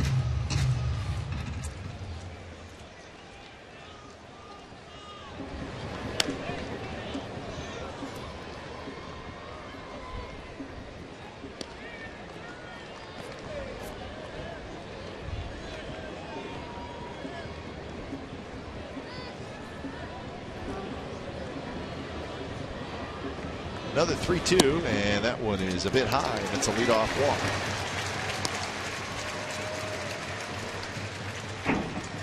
Second walk issued by Carl Pavano. Here's our Subway Eat Fresh Ask Glenn and Ray question. Is Hideki Matsui part of the Athletics' future in 2012? Sarah from Berkeley asked that question. I don't know. What do you think? He is one of the many free agents the Athletics do have. Well, a lot of times they have to bunt it, and Weeks is going to beat it at first. Kadair, the second baseman, got over there for the throw, and it was a very close play. And Weeks was called safe. Well, it's good play by Kadair because there's no way Pavano was going to get there. So Mauer flipping the ball back to Kadair, who was at first base, but Jamal Weeks running out of the box as he bunted the ball. And it's a foot race. Mauer was not going to get him, so a flip to his second baseman. And Kadair was there. Nice lead by Joe Mauer, and bang, bang, and the runner gets the safe call. So Jamal Weeks, a double to left field, and did he get it? That's a close play. Kadair might have blocked the first base umpire, Randazzo, as far as the foot of Kadair hitting the bag, and at the same time Weeks. So maybe it was just the speed of Jamal Weeks that got him the safe call. Corner infielders come in. Coco not bunting, and he fouls it back. So a walk and an infield single, and the A's are right back at it here in the bottom of the fourth.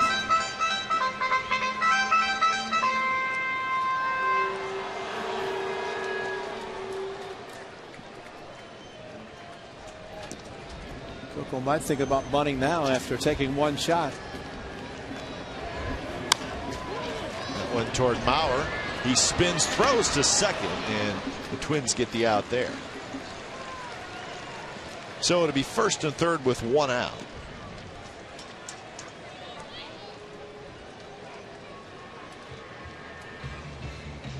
Now batting, designated hitter, number 55. Hideki Matsui will have a chance to knock in a run. But the thing about Mauer, a good play getting the lead runner at second. But what he didn't realize, maybe now that he's holding Coco Crisp at first, Coco might be at second anyway. So there might still be runners at second and third for Matsui.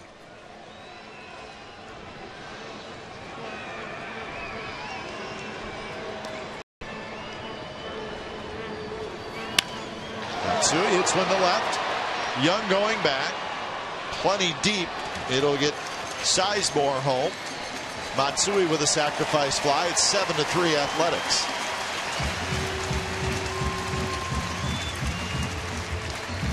So give Matsui his 52nd RBI. Professional hitter, and that question is Matsui in the plans, but if you're looking at a professional hitter, someone who knows how to drive in runs, you're looking at one in Hideki Matsui. 52 on the season, trailing Willingham, but Matsui knows that a pitch he gets, if he needs to get a fly ball, which he did with the runner at third, he'll do it.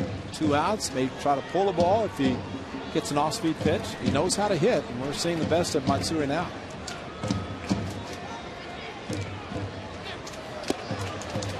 Coco goes, and he's in there with another stolen base. Give him 3 steals in the ball game.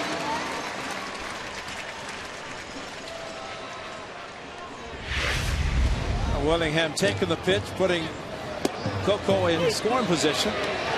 Terry just does not have a chance. 32nd stolen base for Coco Crisp. There's that changeup. This time it does catch the outside corner.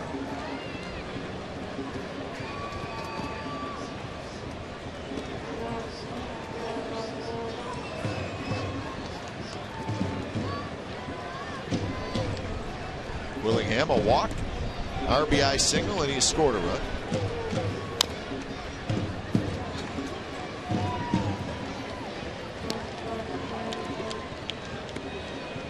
Third career game. It's only the fourth. It's the fourth inning, folks. He gets on base 3 times now in the first 4 innings. So who knows how many he might steal today. The A's keep padding this lead. Might not get an opportunity. Right now it's at the 4-1 lead.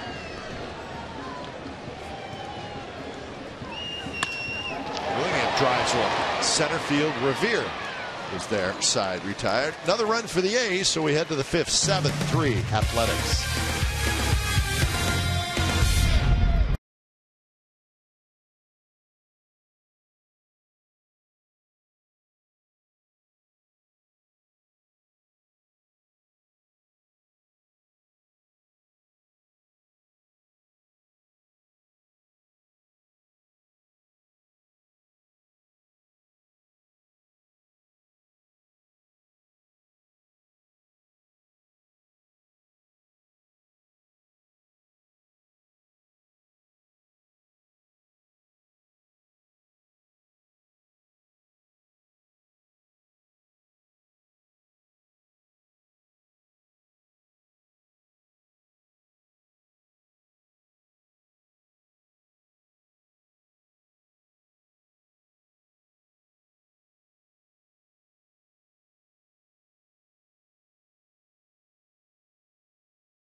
Who are the only 2 pitchers in Minnesota Twins history with at least 20 shutouts. Ray was right. Bert Blyleven and Jim Cott. Oh, nice guess, Ray. 29 for Bert, 23 for Jim Cott. Well, I had the privilege of facing both of them, and I think appropriately, Bert Blyleven, as he was finally inducted into Cooperstown, he did mention Jim Cott as a pitcher that probably a lot of us think should be in Cooperstown. Teammates with the Minnesota Twins at the old Metropolitan Stadium, out where Mall of America is, Twin Cities.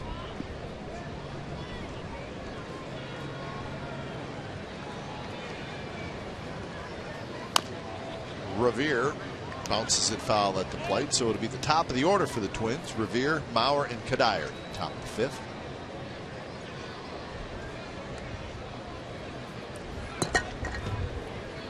Revere tripled and scored leading off the game, and then he lined out to the shortstop. 1-2 pitch, fastball right there, strike 3 call. Sunday, August the 14th, that's 2 weeks from today, is A's Fiesta Day. Come out for a pregame tailgate fiesta featuring Chevy's Ride and Drive event. That's always fun. Special appearance from Jose Hernandez, the first Mexican-American astronaut in space. Mariachi music, you'll hear it right now. Games and an appearance by an A's player. In addition, 10,000 fans will receive a Gio Gonzalez Athletico's hat presented by Chevy. For more information and to purchase tickets, go to oaklandathletics.com/fiesta.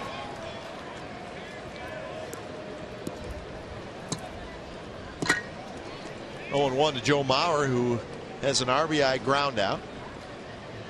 And then another ground out in the second. And this one's going to get through into center field for a hit.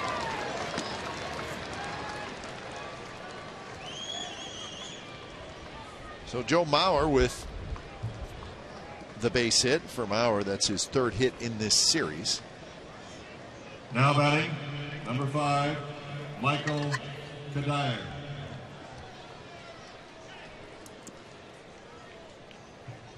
So that was the 7th hit McCarthy has allowed, and that'll bring up Michael Kadire.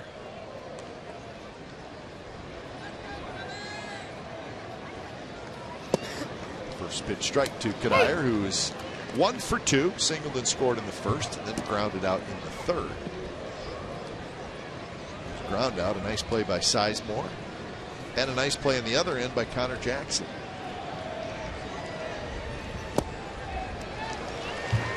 He's got the great two-seam fastball working today. Brandon McCarthy struck out Buter on a 3-2 two-seamer in the last inning.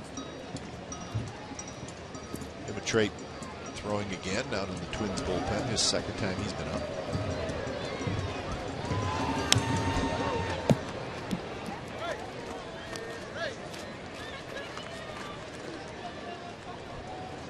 Kadire in this series is 3 for 11. A 3-run homer.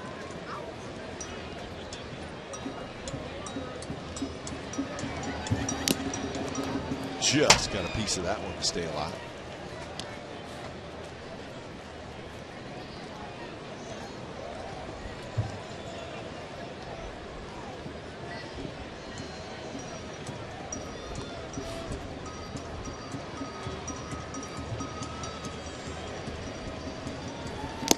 Got him swinging.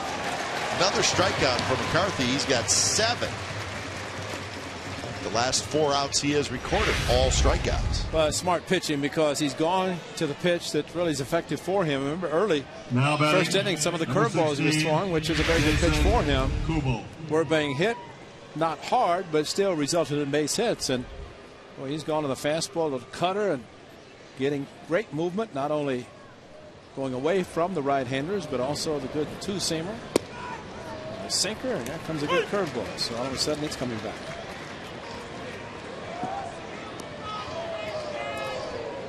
Kubel has struck out swinging twice in the game.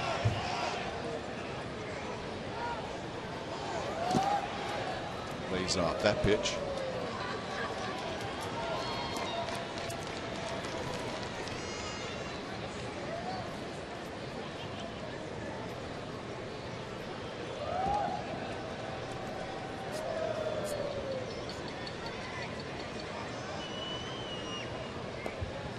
Short lead for Mauer at first, and that one's hit hard toward Weeks, who's got it. He'll flip to Pennington. Side retired. Bottom of the 5th coming up. The A's with a 7-3 lead.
Comcast Sportsnet California is brought to you by Xfinity, home of the most live sports, and by Chevrolet. Go to ChevyBaseball.com to support youth baseball and help make a moment kids will never forget. 7-3, the A's lead. It's the bottom of the 5th inning, and when it's time for a change, think Speedy Oil Change and Tune-Up.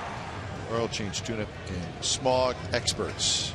So the left-hander, Phil DeMatre, comes in. First pitch to Connor Jackson is a strike. Numbers for DeMatre. 1-1 with a 4.44 ERA. On the ground toward the shortstop. Nishioka flips it across, and that's out number 1. Carl Pavano done after 89 pitches. 7 runs, 9 hits. Now batting, right 6 fielder. of those 7 runs coming in the 3rd inning, winning through 40 pitches. So Pavano knocked out after 4 innings.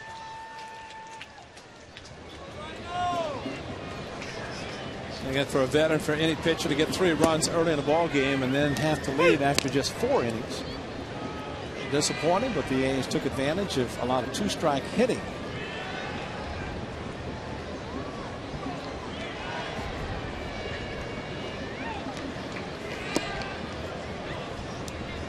Ryan Sweeney had a big hit in that 6-run 3rd inning, a 2-run double. Hit it down the left field line.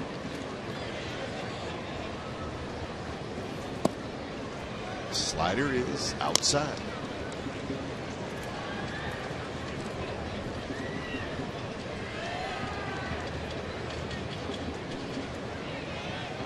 If the A's can win this game, it will be a very successful homestand, 5-2, and I think they'll have to remember when they go to Seattle, the next 9 games on the road, play there on the road like they've done it here. It's just a matter of time till Bob Melvin's crew figure it out and have success on the road. It's the same team, just a different parts, and they get to hit first. That's a great opportunity to get on the board first and before the pitcher even takes them out. These are 18-35 on the road. In towards the shortstop. Nishioka throws, 2 outs. We're telling the players we'd like to interview them on the road just like we do at home. I know, we do. A's are 30-24 at home, and then the 18-35 on the road. Now batting, shortstop, number 2, Cliff Pennington. A run difference in the ERA. Batting average, 24-point difference.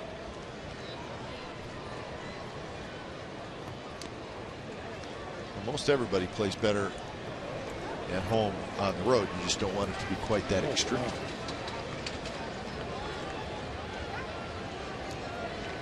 .500 is good. .250 is not.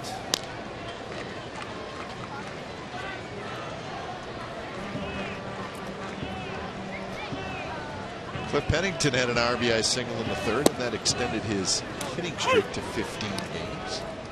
An ongoing career high for Pennington.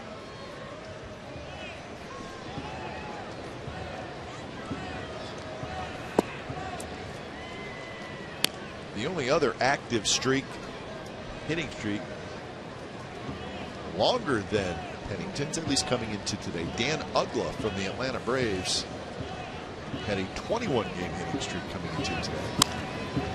What was Pedroia? 25? Just ended? Yeah. Bonifacio from the Marlins had one that was 25, 26, I think. Something like that. That just ended. Fans of Joe DiMaggio, the late Joe DiMaggio, did not have to worry. 56-game hitting streak is a bunch. It's a third of a season.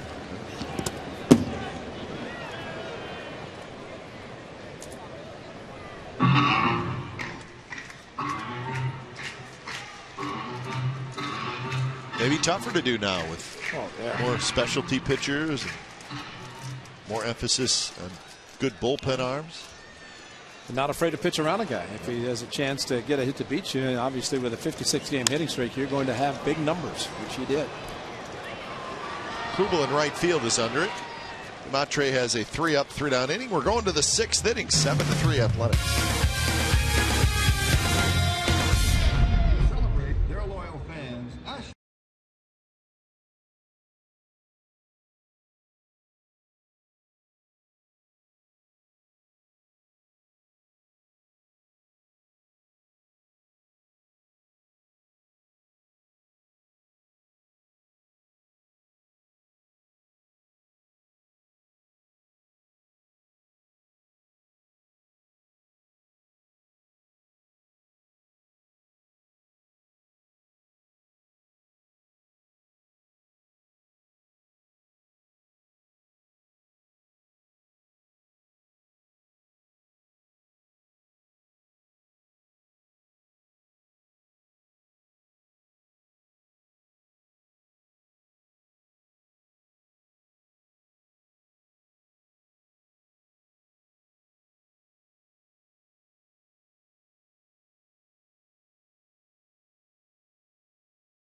It's tonight at 10:30 over on our sister station, Comcast Sportsnet Bay Area. Highlights and recap from this game.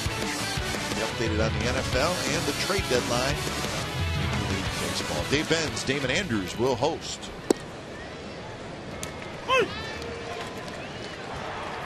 He's leading 7-3. It's the 6th inning. Jim Thome leading it off.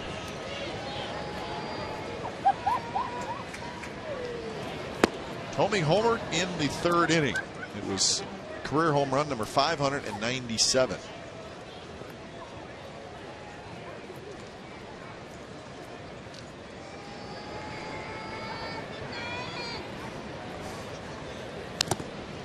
Big swing and a breaking ball. Just got a piece of it. 1-2 the count. Thome also singled in the 1st inning, so he's 2 for 2.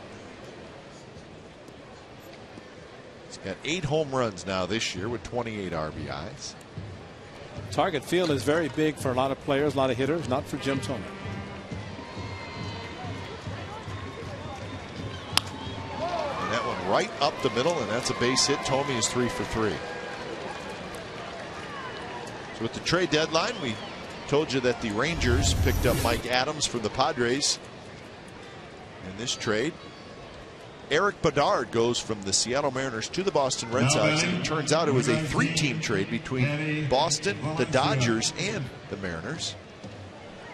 So a lot of minor league names being thrown around, but the Red Sox, who got close with Rich Harden, not acquire him, get Eric Bedard.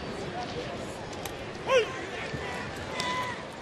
know what this time of the year proves? Scouting systems are great. As long as you get it right. You get it right, but I tell you have to depend when you're making trades, and especially a team wants a player that you might have. Got to be going after prospects. The scouts have to be out to watch those players, and we've seen a lot of scouts here. We've seen around parks approaching this trading deadline.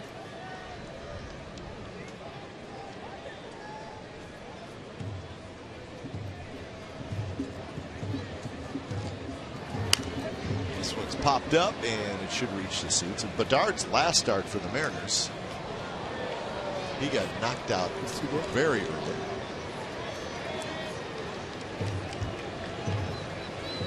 So Eric Bedard, when healthy, pretty good, but he's had a hard time staying healthy. Is Adam Jones in that trade?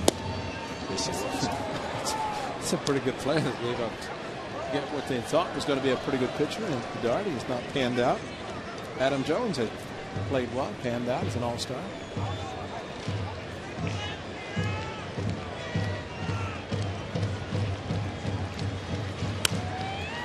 This one popped up just below us.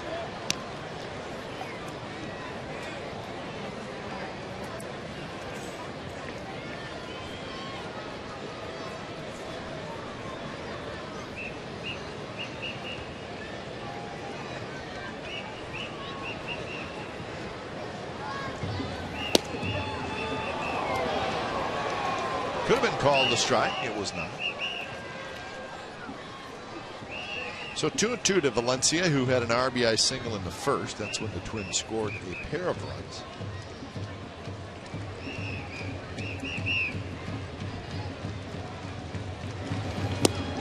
And that one is called a strike. Outside corner, strikeout number 8 for McCarthy. Valencia is just now leaving home plate. Well, he didn't call the previous pitch, which actually looked better than the one he called him out on. See if the ball comes back a little bit, the two-seamer, but. Now batting, number 21, Delman. Oh, that's Young. not bad. He's just starting to get some of those calls on the white line out there. Oh, my. There's Delman Young. Actually started the first inning, both sides complaining.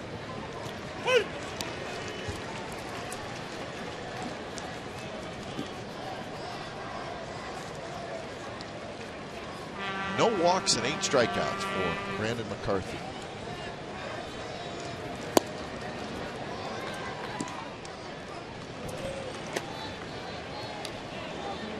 Breslow starts to throw for the Athletics.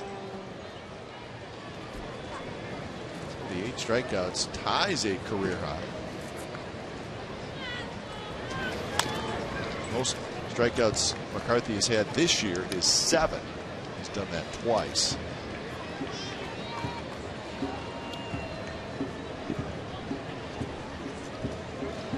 Delman Young had a base hit in the first inning. Soft line drive to Jackson in the 4th inning.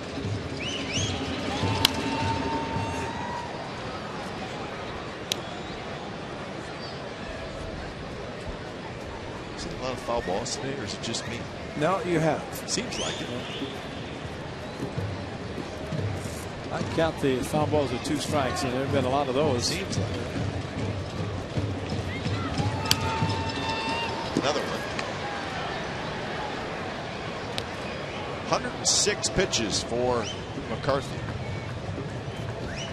And a lot of strikes. I guess the more strikes you throw, the more foul balls you're going to have hit off you. 18 foul balls with 2 strikes. So if you figure put the hitter away, they just keep. Nishioka himself had 5 in the second at bat. It's an inning's worth of work.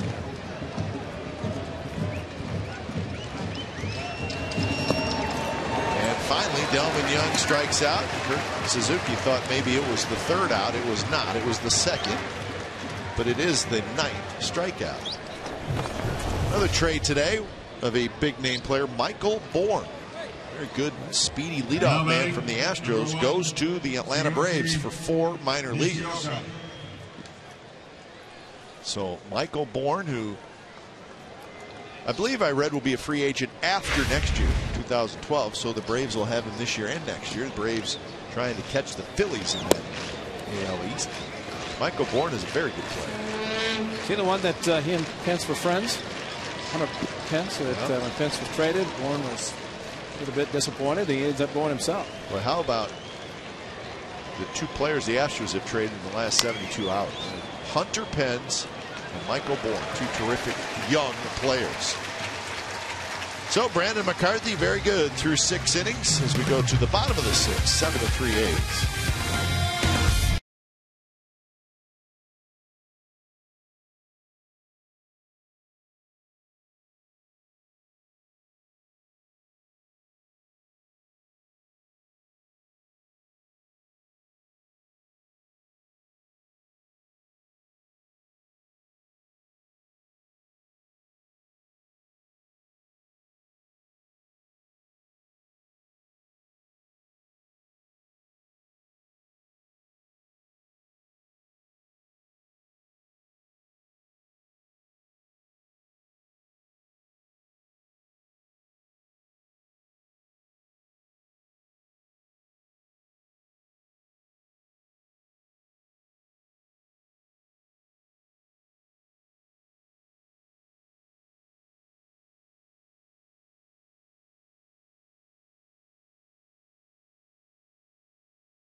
Freeze Game is brought to you by Frost Brewed Coors Light. It's the world's most refreshing beer. Kurt Suzuki. It's your partner there, huh? It's my man Jack helping me out in the booth. He's going into first grade this year. And he knows how to read now, so. I thought he was going to read that. Reads better than I do.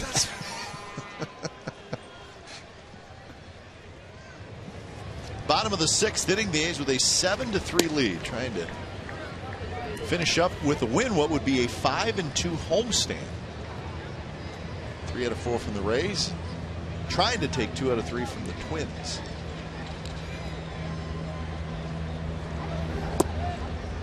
And more offense today, really, that 1 inning. 6 runs and 7 hits in the 3rd inning by the A's.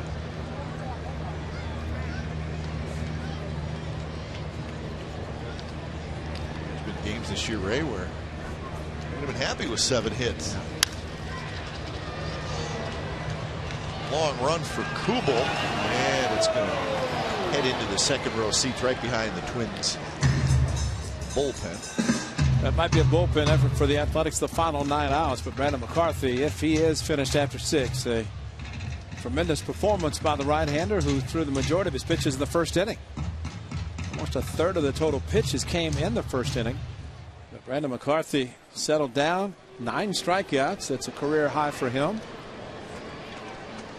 What a great performance coming back, especially after his club scored runs. Kubel's not going to get it. Kurt Suzuki's going to have a bloop single. Well, you forget McCarthy. Yeah, he gave up the 2 runs. He also gave up 5 hits in that 1st inning. Not much after that. Now batting third baseman. So Suzuki has his first hit, and that's hit number 10 for the Athletic.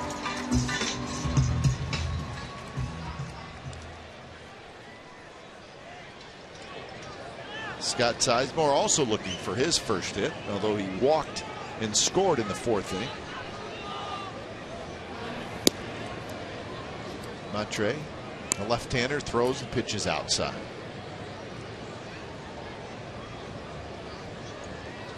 The A's now have 30 hits in this series, and they have scored 20 runs in the series.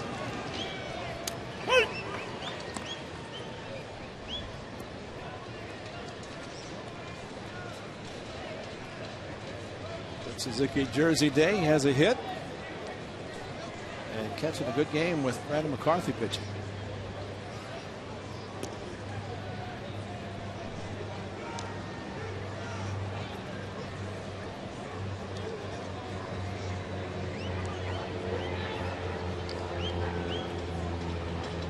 There's the jersey.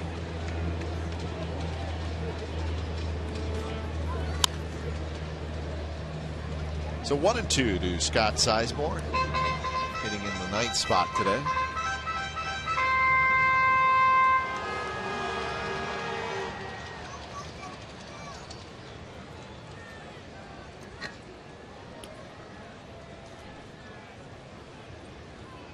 Matre had a 3-up, 3-down 5th inning, and he gets the strikeout of Sizemore for the first out here in the bottom of the 6th. So 1 out. Hey fans, it's time for us to show our appreciation. It's the free Comcast Sportsnet Authentic Postgame Barbecue. It's presented by Kinder's, and it's after the Giants Diamondbacks game on August 3rd, and it starts at 3:30. Drop by our downtown San Francisco studios at 3rd and Harrison for a look Postgame Live and Chronicle Live. 2 of the good shows. Also, A's, Warriors, and Sharks personalities will be on location. For more info, visit csnbayarea.com. Top of the order, Jamal Weeks. Weeks has had a good day. Single and a double. He scored a run. He's got a stolen base. Well, every game he keeps getting better and better, and the experience this young man is gaining with the Athletics this season, just going to get better throughout his career. And it all started with Mark Ellis going on the disabled list in Baltimore. Jamal Weeks came up, started in Baltimore. He's not stopped since. And the veteran, not surprising, Mark Ellis saying to Bob Melvin, you have your second baseman in Jamal Weeks. And Mark Ellis was traded to the Rockies.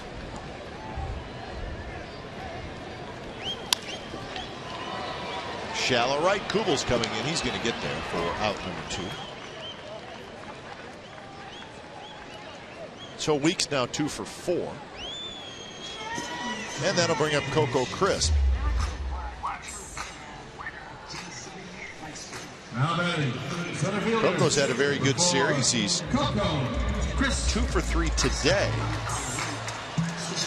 He's 5 for 8 in the series, and he's got 5 stolen bases, including 3 today.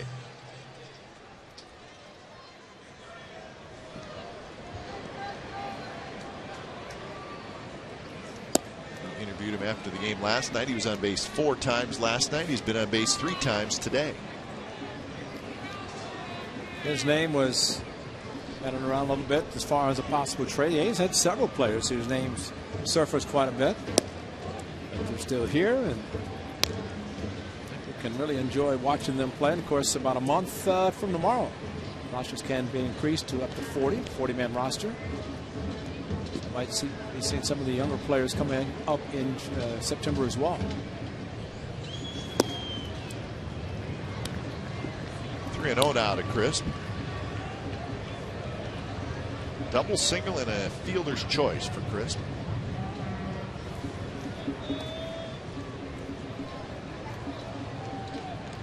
Coco has stolen third base twice today.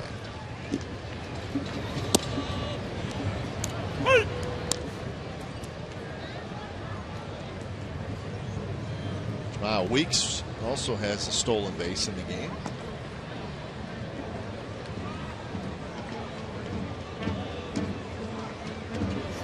There's a walk. Montre issues his first walk. So 2 on and 2 out. Our true story brought to you by McDonald's. April 10th of this year, Hideki Matsui, his first home run with the Athletics, and it was off Scott Baker, and it was at Target Field, Minneapolis, April 10th. His first and his 9th home runs have come against righties, 7 in between against lefties. Look at Jim Thome on Friday, and one thing that he said about facing lefties, of course, Matsui was not playing against a lot of left-handed pitchers the early part of the season, but Jim Thome, an accomplished left-hander against righties, lefties, doesn't matter. And he said there are times that you want to face a left-hander because it forces you to not open up. Thome, who hit the home run today off McCarthy to left center, but hitters have a tendency to open up a little bit, whether righties facing righties. In the case of Thome, Matsui, left-handed hitters, power hitters facing left-handed pitchers. That front shoulder is very important to keep it closed, not open up, and drive the ball. And the home runs 3 for Jim Thome this year. Throughout his career, the 597. I haven't looked at the complete list, but I'm sure there's a few lefties that have given up the home runs. Yeah. Well, he's got such great power the other way, so. Does, yeah. There are certain hitters like certain parks because the way the ball carries. But when you have the power, some of these guys do, it doesn't matter where they're playing. They're not a lot of front row home runs.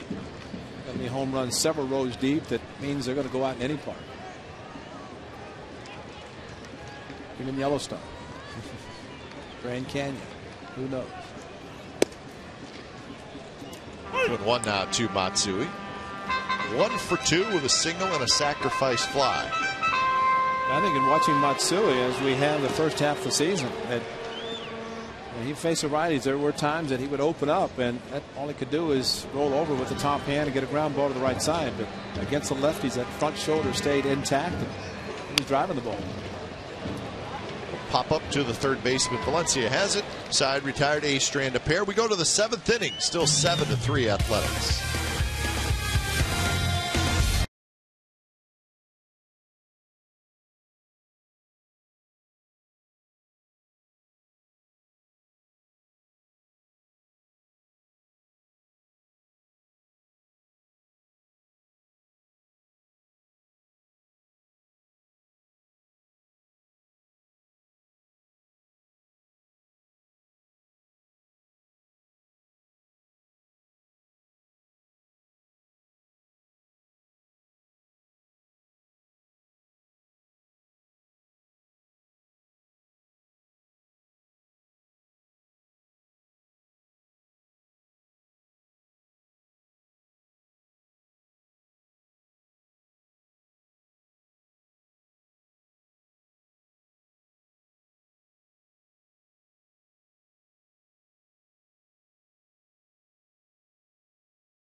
Camp Railroad's proud to welcome Thomas the Tank Engine this weekend, and then August 5th through the 7th at roaringcamp.com. Beautiful day in the Bay Area, and the A's with a 7-3 lead. It is the top of the 7th over the Minnesota Twins. We don't think those folks are leaving. We think they're just going to the concession stand. And they're all named Suzuki. That's the amazing thing. Big family of Kurt Suzuki today. All out to watch the A's. It's Greg Breslow. 46th game for the left-hander. The A's will have one more lefty in the bullpen. Jerry Blevins was brought up last night to join the crew again. Breslow's first pitch is high to Drew Butera. When it's time for change, think Speedy Oil Change and Tune-Up, your oil change, tune-up, and smog experts. Breslow takes over for McCarthy here in the 7th inning.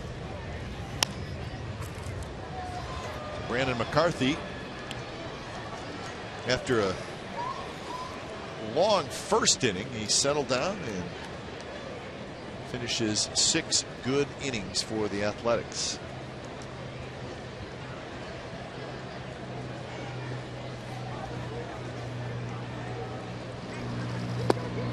Butera swings and misses. 1-2 the count. McCarthy ends up with 9 strikeouts. Does not walk anybody. Those 109 pitches.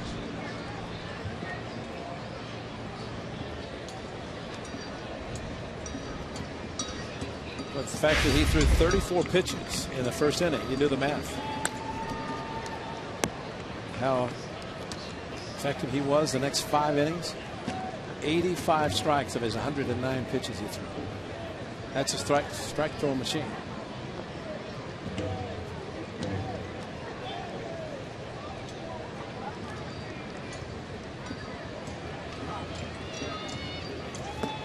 Slider drops low to Butera. 2-2 the count.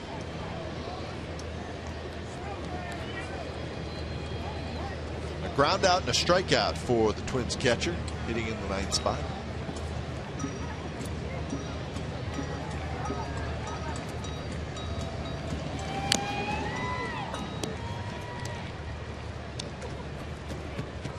Nice crowd this afternoon. 22,452. 22452. Suzuki giveaway jersey.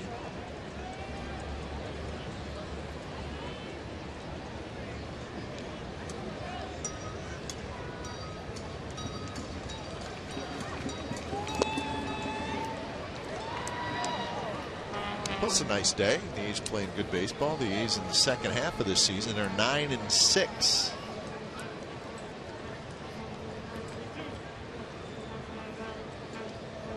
They do count all the games, first half, second half, pre-All-Star break, post-All-Star break. But really tough to look at standings. Just try to win games. I think Mike Scioscia said it best. Their ball club lost today, a 1-run game to the Tigers. But he said, you could ask me in August, September, April, doesn't matter. He says, I don't look at the standings. I just want the club to play well. If the club plays well, you don't have to look at the standings. You know where you're going to be. If the A's feel the same way at this point. Sizemore dives, he's got it. Gets up, throws, and Jackson digs it out. What a play.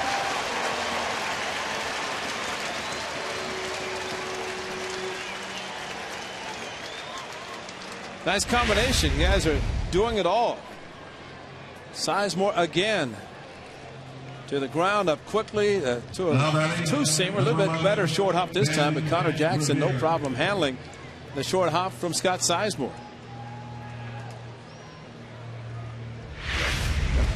Michael Kadire in the 3rd inning. Similar play.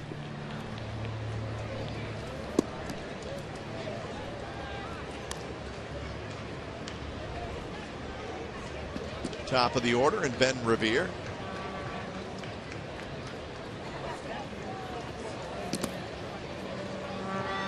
Ray mentioned the Texas Rangers lost their game today. Toronto 7 and Texas 3.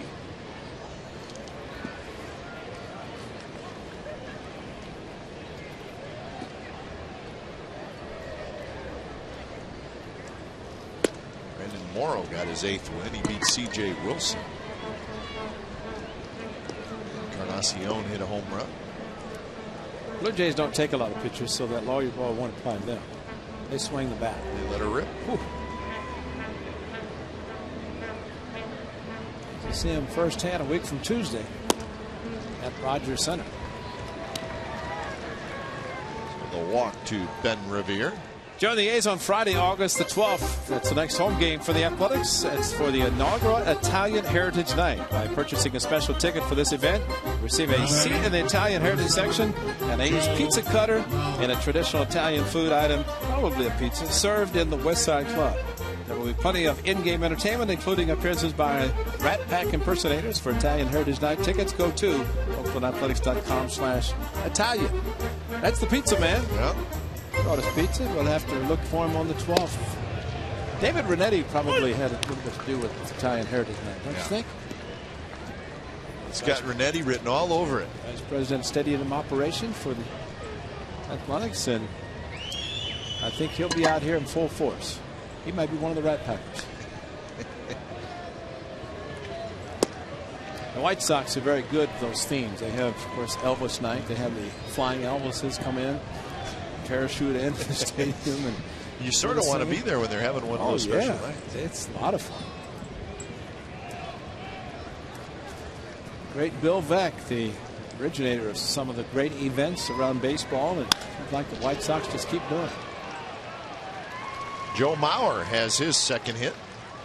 So some action for the Twins here in the 7th inning. They have 2 on and 1 out.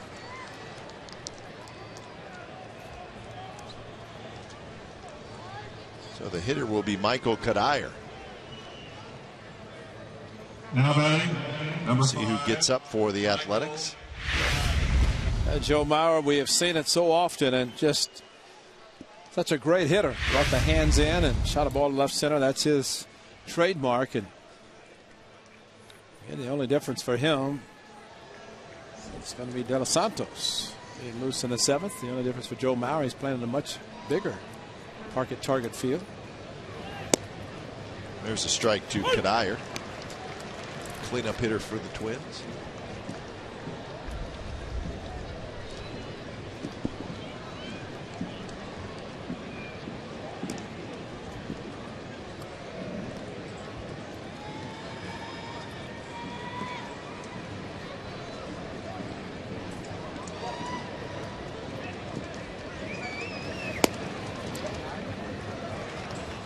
Game is going on up in Seattle. The Rays are shutting out the Mariners 7-0 in the 7th inning. Jeremy Hellickson, the starter for the Rays in that game. De Los Santos loosening up for the Athletics. Kadire swing and a miss on an off-speed pitch, 1-2.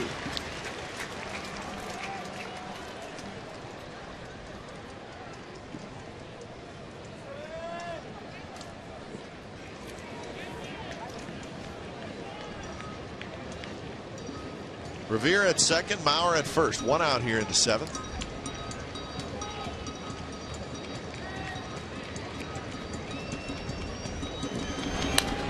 Kadire takes a good rip, fouls it straight back.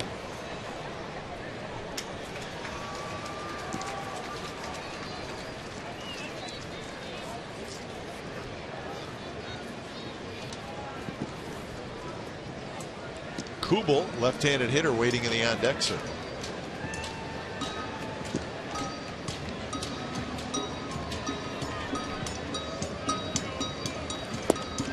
Strike 3 call. But Kadire knew it. 10 strikeouts for A's pitchers. Well, Craig Breslow has the great fastball, nailed the outside corner to Kadire.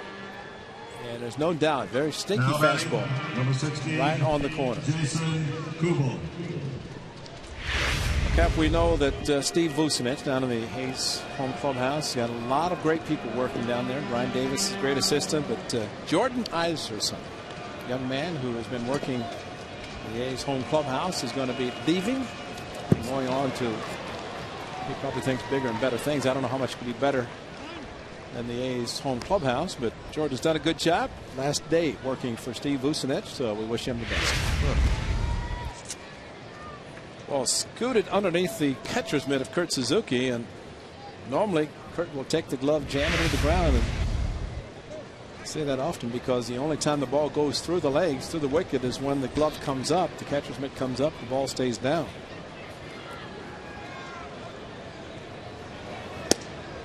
Inside 2-0. So second and third, 2 outs.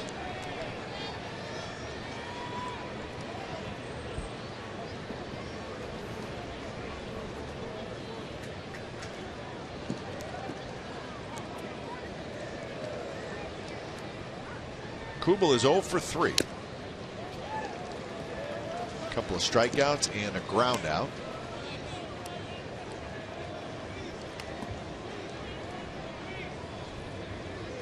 Kubel, like a lot of the Twins this year, spent some time on the disabled list.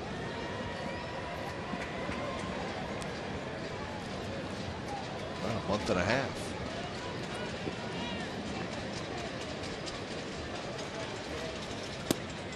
That's high, and now it's 3-1. Thome is in the on-deck circle.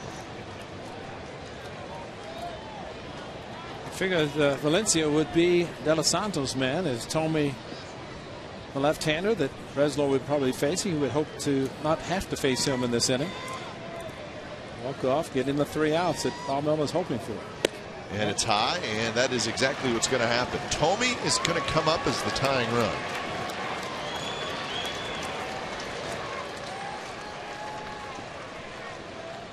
Well, the surprising thing, Ron Romano's going to talk to him, so we'll take a look at home run number 597 by Jim Thome, the home run to left center.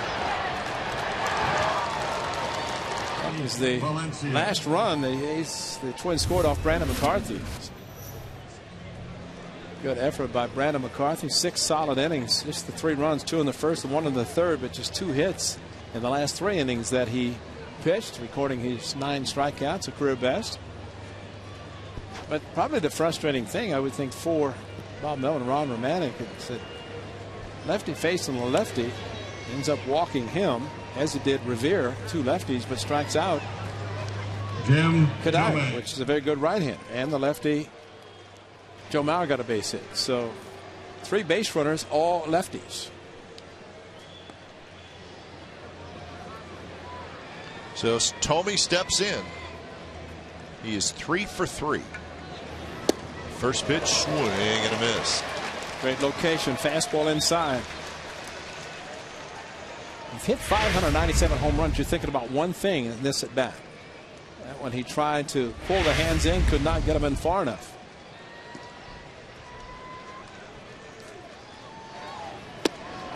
Oh, 2. 2 fastballs, 2 strikes, 2 big swings. This one a little bit farther away, kind of almost an emergency swing by Thome, who was a little bit late.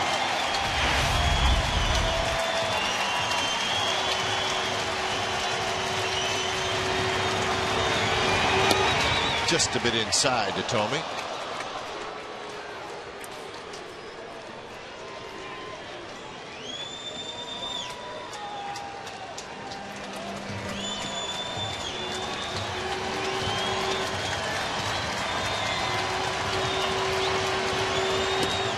Fastball is high to even the count, 2-2.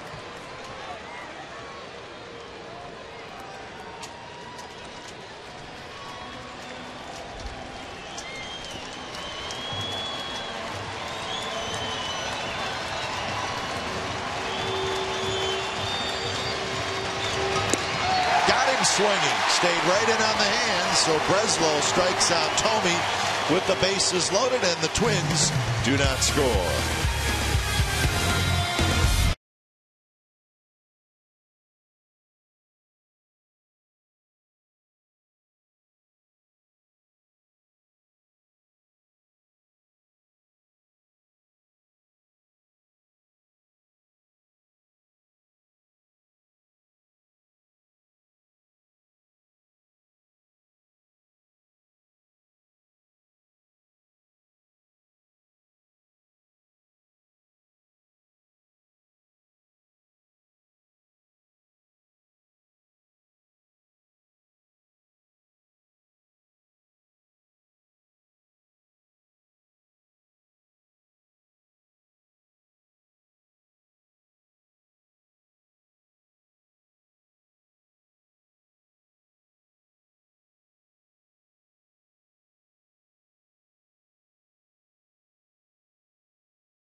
Inning. Twins have brought in a new pitcher when it's time for a change. Think Speedy Oil Change and Tune-Up, your oil change tune-up. Spog Experts. Matt Capps comes in.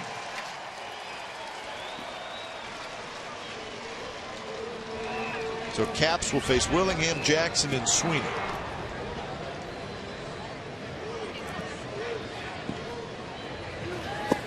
First pitch is low. Remember, the Twins acquired Matt Capps last year, and he was very good for them. And this year, he has struggled some. Got the closer's job from Joe Nathan. Now Nathan has that job back. Willingham out in front, looks at foul. I think everybody figured and assumed Joe Nathan was going to get it back. Matt Capps has brought in John Roush, did a good job last year as the closer, while Joe Nathan spent last season on the disabled list. Capps brought in when Roush kind of ran out of gas and did a good job. Capps did, and now Joe Nathan, who struggled at the beginning of the season, is back where everybody expected him.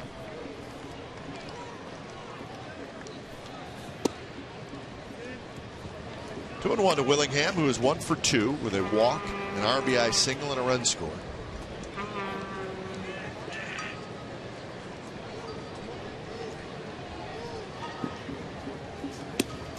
That one's a strike. 2-2 the count. It's a hanging slider that you normally see hit hard. There's your 8th inning guy, Grant Balfour, again with a 4-run lead. A's still happen to have the 4-run lead thanks to a strikeout of Jim Thome by Craig Breslow. Made him feel good too to walk off the mound after the top of the 7th inning with the bases loaded. Thome trying to tie it with one swing.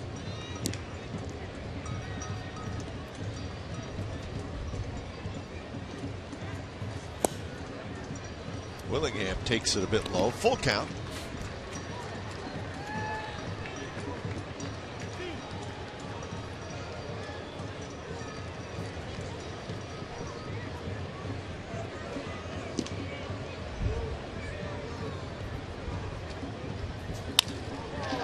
And Willingham has a hit to the left side. He's 2 for 3.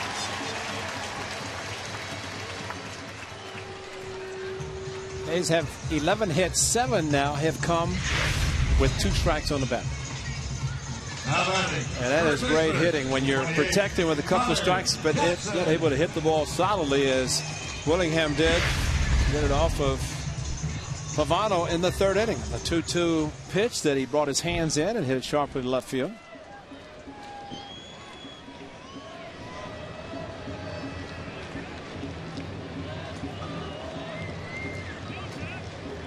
First pitch to Connor Jackson is a strike. Jackson is 1 for 3. An RBI single in that 3rd inning. Later scored in that inning.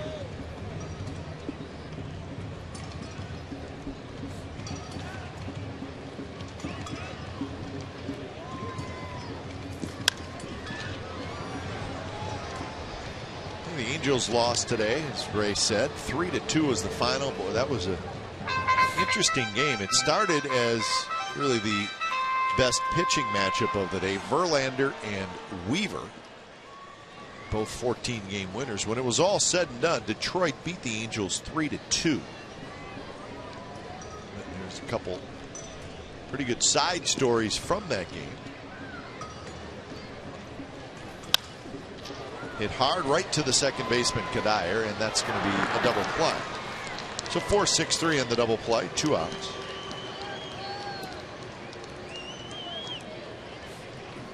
I mean, the first part of it was that Verlander took a no-hitter into the 8th inning. He got 2 outs in the 8th inning. And then he gave up a single to Myceris Torres. So he was 4 outs away from his 2nd no-hitter this year.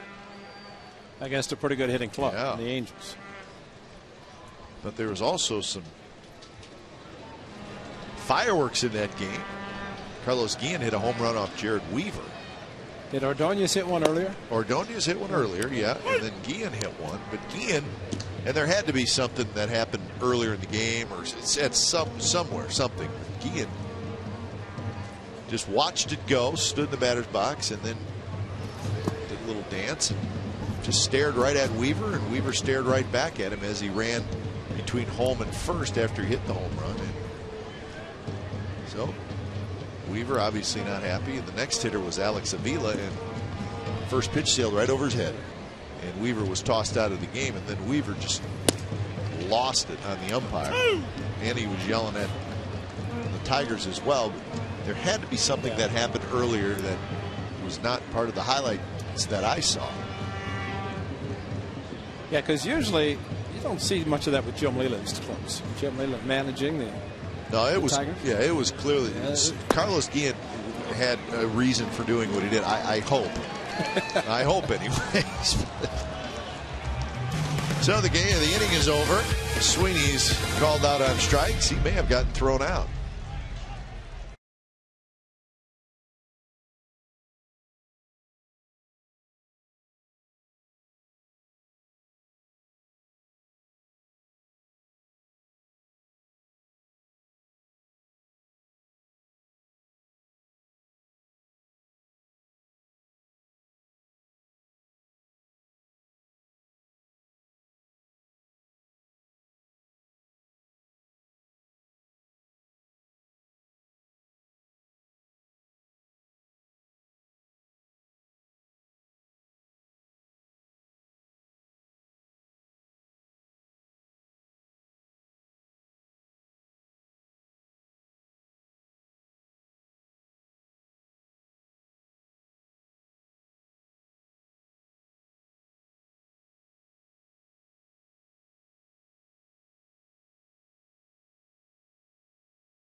Well, indeed, Ryan Sweeney did get tossed out of the game. A's leading 7-3. This is the pitch sequence that actually got Sweeney tossed. David Jesus comes in the game to play right field.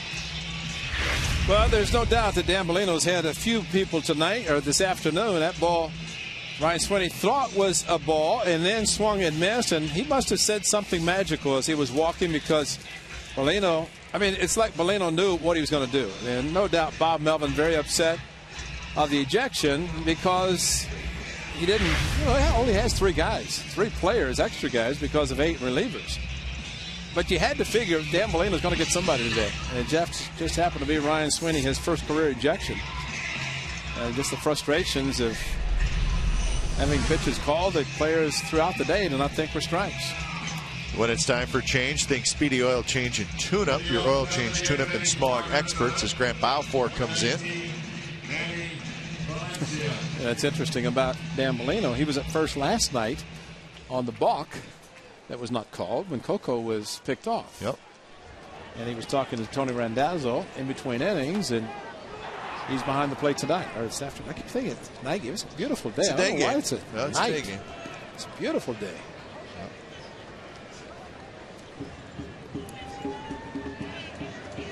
So Balfour to face Valencia. The first pitch is high. Valencia, Young, and Nishioka. Top of the 8th inning. Craig Breslow made it interesting in the 7th, but he got the job done, striking out Jim Thome with the bases loaded.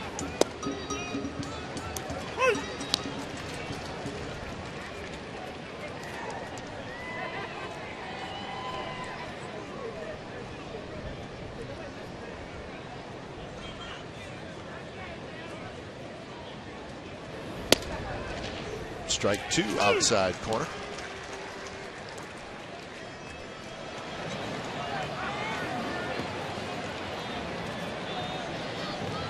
Joe Nathan loosening up. I've not seen Joe in this series.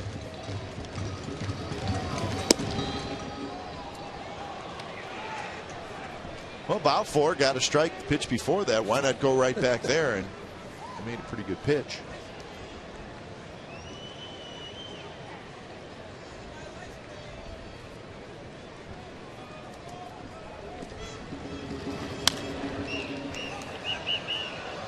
Valencia is 1 for 3.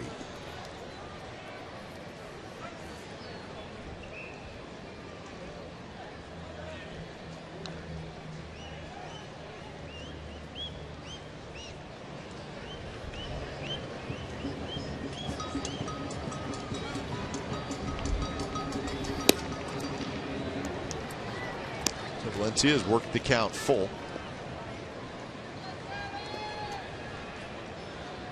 McCarthy 6th inning, Breslow the 7th, Balfour here in the 8th.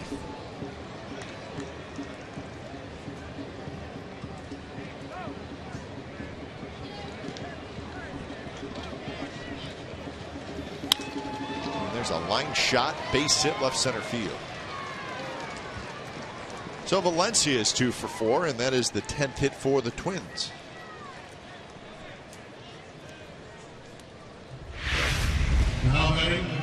Reached out and got it. Looked fastball, and you can see Valencia not even thinking about the opposite field with a good fastball from Grant Balfour.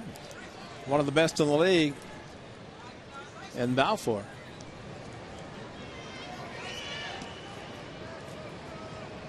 So leadoff man aboard for the Twins here in the 8th, and that'll bring up Delman Young.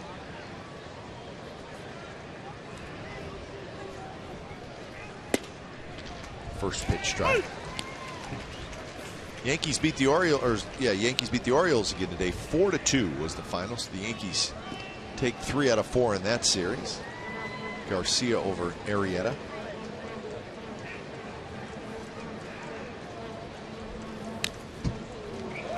And the Red Sox won 5-3 over the White Sox. So Boston wins, the Yankees win. Boston's lead remains 2 over New York. Problem in the Central for the teams chasing the Tigers. Tigers won, Cleveland, Chicago lost, and Minnesota losing. Could be a good day for the Tigers. Bounce toward the shortstop, and Pennington takes it himself, and that is an easy 6-3 double play. Well, Pennington did it last night with a very speedy Revere, and kind of telling Jamal Weeks, if I'm this close, I'll take it myself. He has a tremendous arm, throws very well, and it's just a matter of the positioning. If you can avoid the flip and take it yourself, Jamal Weeks gets out of the way, and Cliff Pennington does it all by himself. Delman Young slowed down the line, and it plenty hit hard by Young to be able to turn the double play.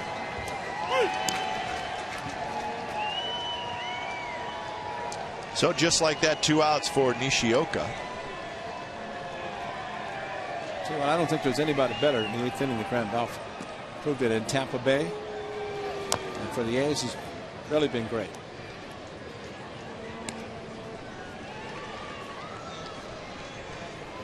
Well, we've seen it every day, and the numbers back that up.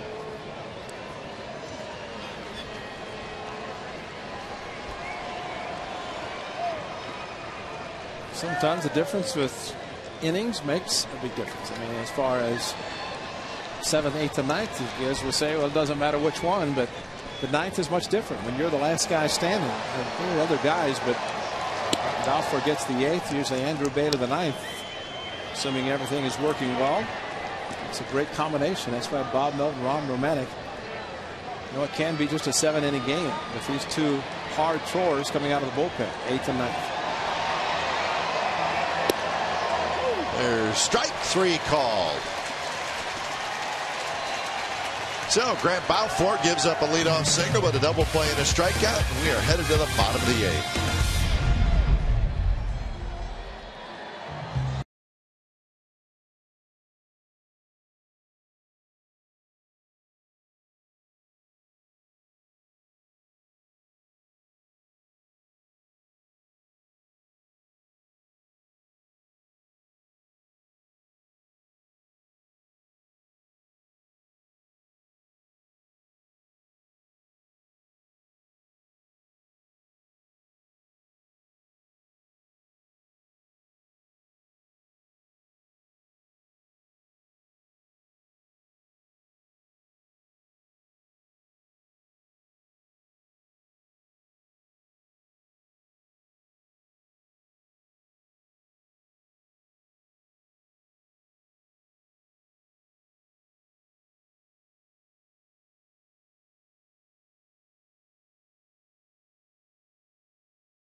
7 hits, and they turned a 3-0 deficit into a 6-3 lead.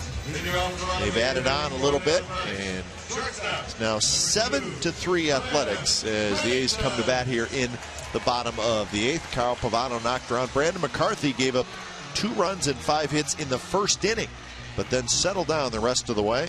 McCarthy got through 6 innings. He struck out 9. And he's in line for the win if the A's can get the final 3 outs.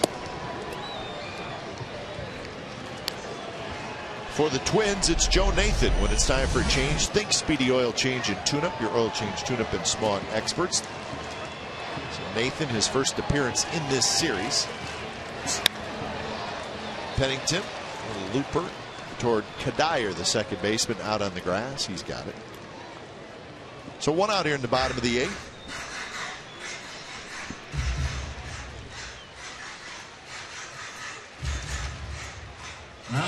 Kurt Suzuki. Catcher, number 8. About a home run on Kurt Suzuki jersey day. That'd be a nice capper for him.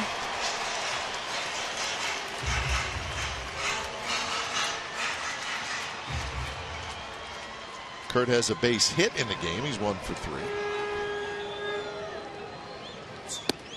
We were talking about that AL Central, Ray. Good day for the Tigers with their win and the Indians White Sox loss. So Cleveland now 2.5 back. White Sox 4 back.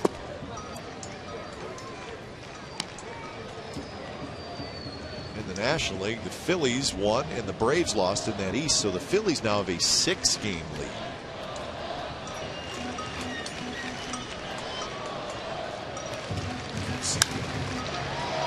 Right field, long run for Kubel, headed for the corner, and he's got it for the second out. Well, make sure you join us tomorrow. The A's head up to the Great Northwest to take on the Seattle Mariners. Game 1 of that 3-game series will come your way with A's pregame live at 6:30, and then the ball game at 7. That's tomorrow night. It's Trevor Cahill and the rookie Blake Beaven. Remember, complete A's coverage every night on Sportsnet Central and CSNCalifornia.com. The home of the A's is Comcast Sportsnet California. So Blake Beaven against Trevor Cahill tomorrow night from Safeco Field in Seattle. So he will take over. Let's see. It was supposed to be Fischer was supposed to be pitching on that game. And Bedard was scheduled to pitch Wednesdays. So now they can trade Felix Hernandez, so the A's don't have to face him Wednesday or Tuesday, Wednesday. Let's see, Tuesday. Yeah, he's pitching Tuesday. Yeah. So we'll find out who's pitching Wednesday. It will not be Eric Bedard. We're pretty positive of that. And Michael Pineda pitched yesterday, so he would be scheduled to pitch Thursday. All right, so we will not see him. Vargas, maybe? Vargas would probably be the guy. Pineda back on Thursday on his normal 5th day. You know, the Mariners aren't off tomorrow. They're hosting the A's and, of course, finishing this weekend series against the Rays.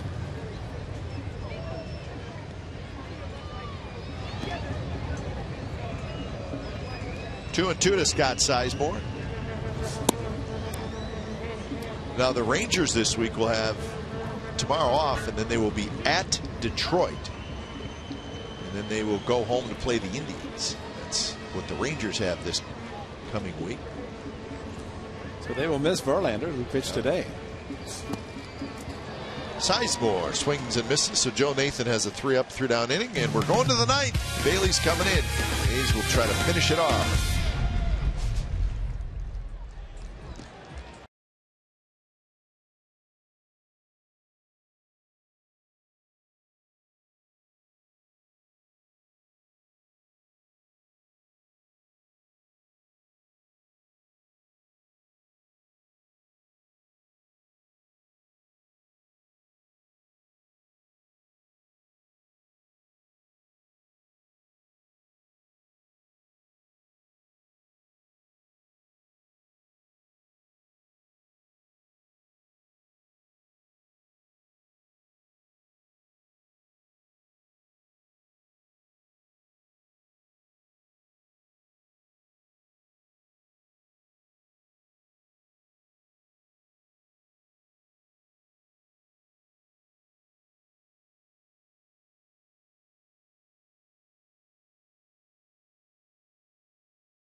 Ninth inning from the O.co Coliseum. Andrew Bailey comes in. It's A's 7, Twins 3. So Bailey facing a pinch hitter, Trevor Plouffe. When it's time for a change, think Speedy Oil Change and Tune-Up, your oil change tune-up and smog experts. So not a save situation, but Bailey trying to get the final 3 outs. This is second appearance for Bailey. Pitched last night. Well, and he's probably to the point now he could go 3 in succession, and he was coming off the disabled list. There was some concern about him doing that, and they were gradually building up to it. But you know, you have a chance. He hadn't pitched since last Monday, and he pitched last night. He had the time in between, and back-to-back games, still throws hard, and something like that, why not bring him in? So that is out number 1 here in the 9th. Time now for the Fremont Bank plays of the game. We give it to Brandon McCarthy, another outstanding performance, and his 3rd win in the month of July. First inning, 34 pitches, but boy, did he settle down. 9 strikeouts, and you'll see all 9 probably right here as he just continues to pump strikes. I'll just show you 4, but 5 following the 4 that we just saw, and a very good performance by the A's right-hander. Ended up with 109 pitches following the 34 in the first inning. Great job of settling down and in line for his 4th win of the season. 1 for 3 for Revere with triple and a walk. He takes a strike. 1-1 the count. Now, Plouffe pinched hit against Bailey in this inning and struck out. You know, in the game that Pavano pitched here, no decision. The Twins won 4-3. And did Plouffe hit a home run? Drove in 3 runs.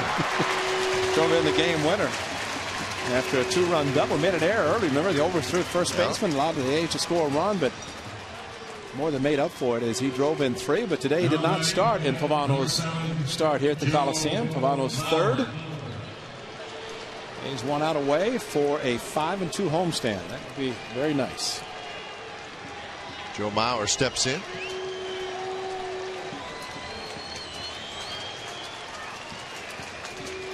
Mauer's 2 for 4. He has singled twice. He also had an RBI ground out. That was way back in the first inning. Knocked in the first run of the game.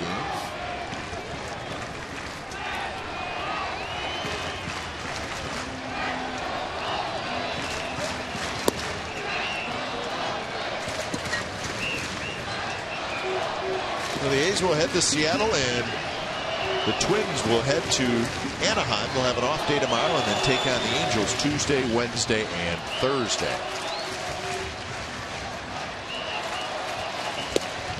Right down the heart, 2-1.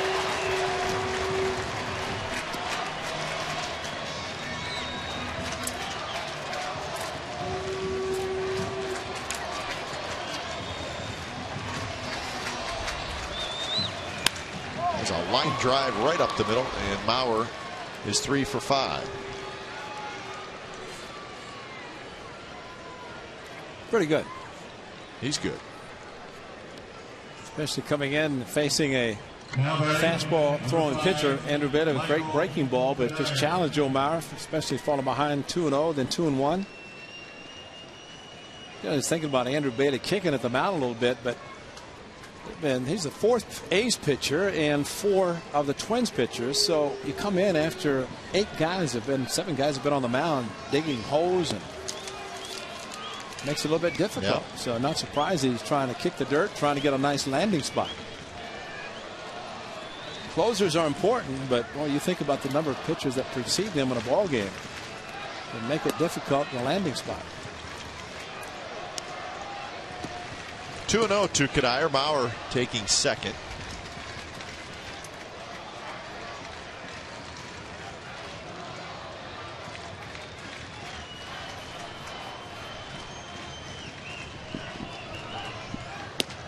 And that one called a strike on the outside corner. Kadire is 1 for 4. And a single back in the first inning. He has grounded out and struck out twice.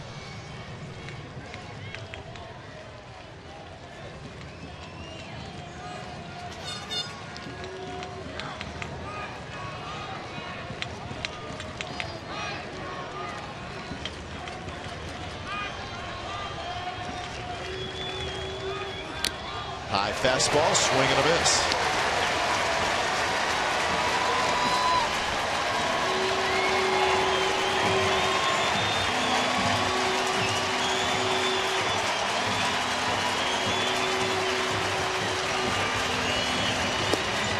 Strike 3 called at the knee, so that's how it ends. Bailey strikes out Kadire.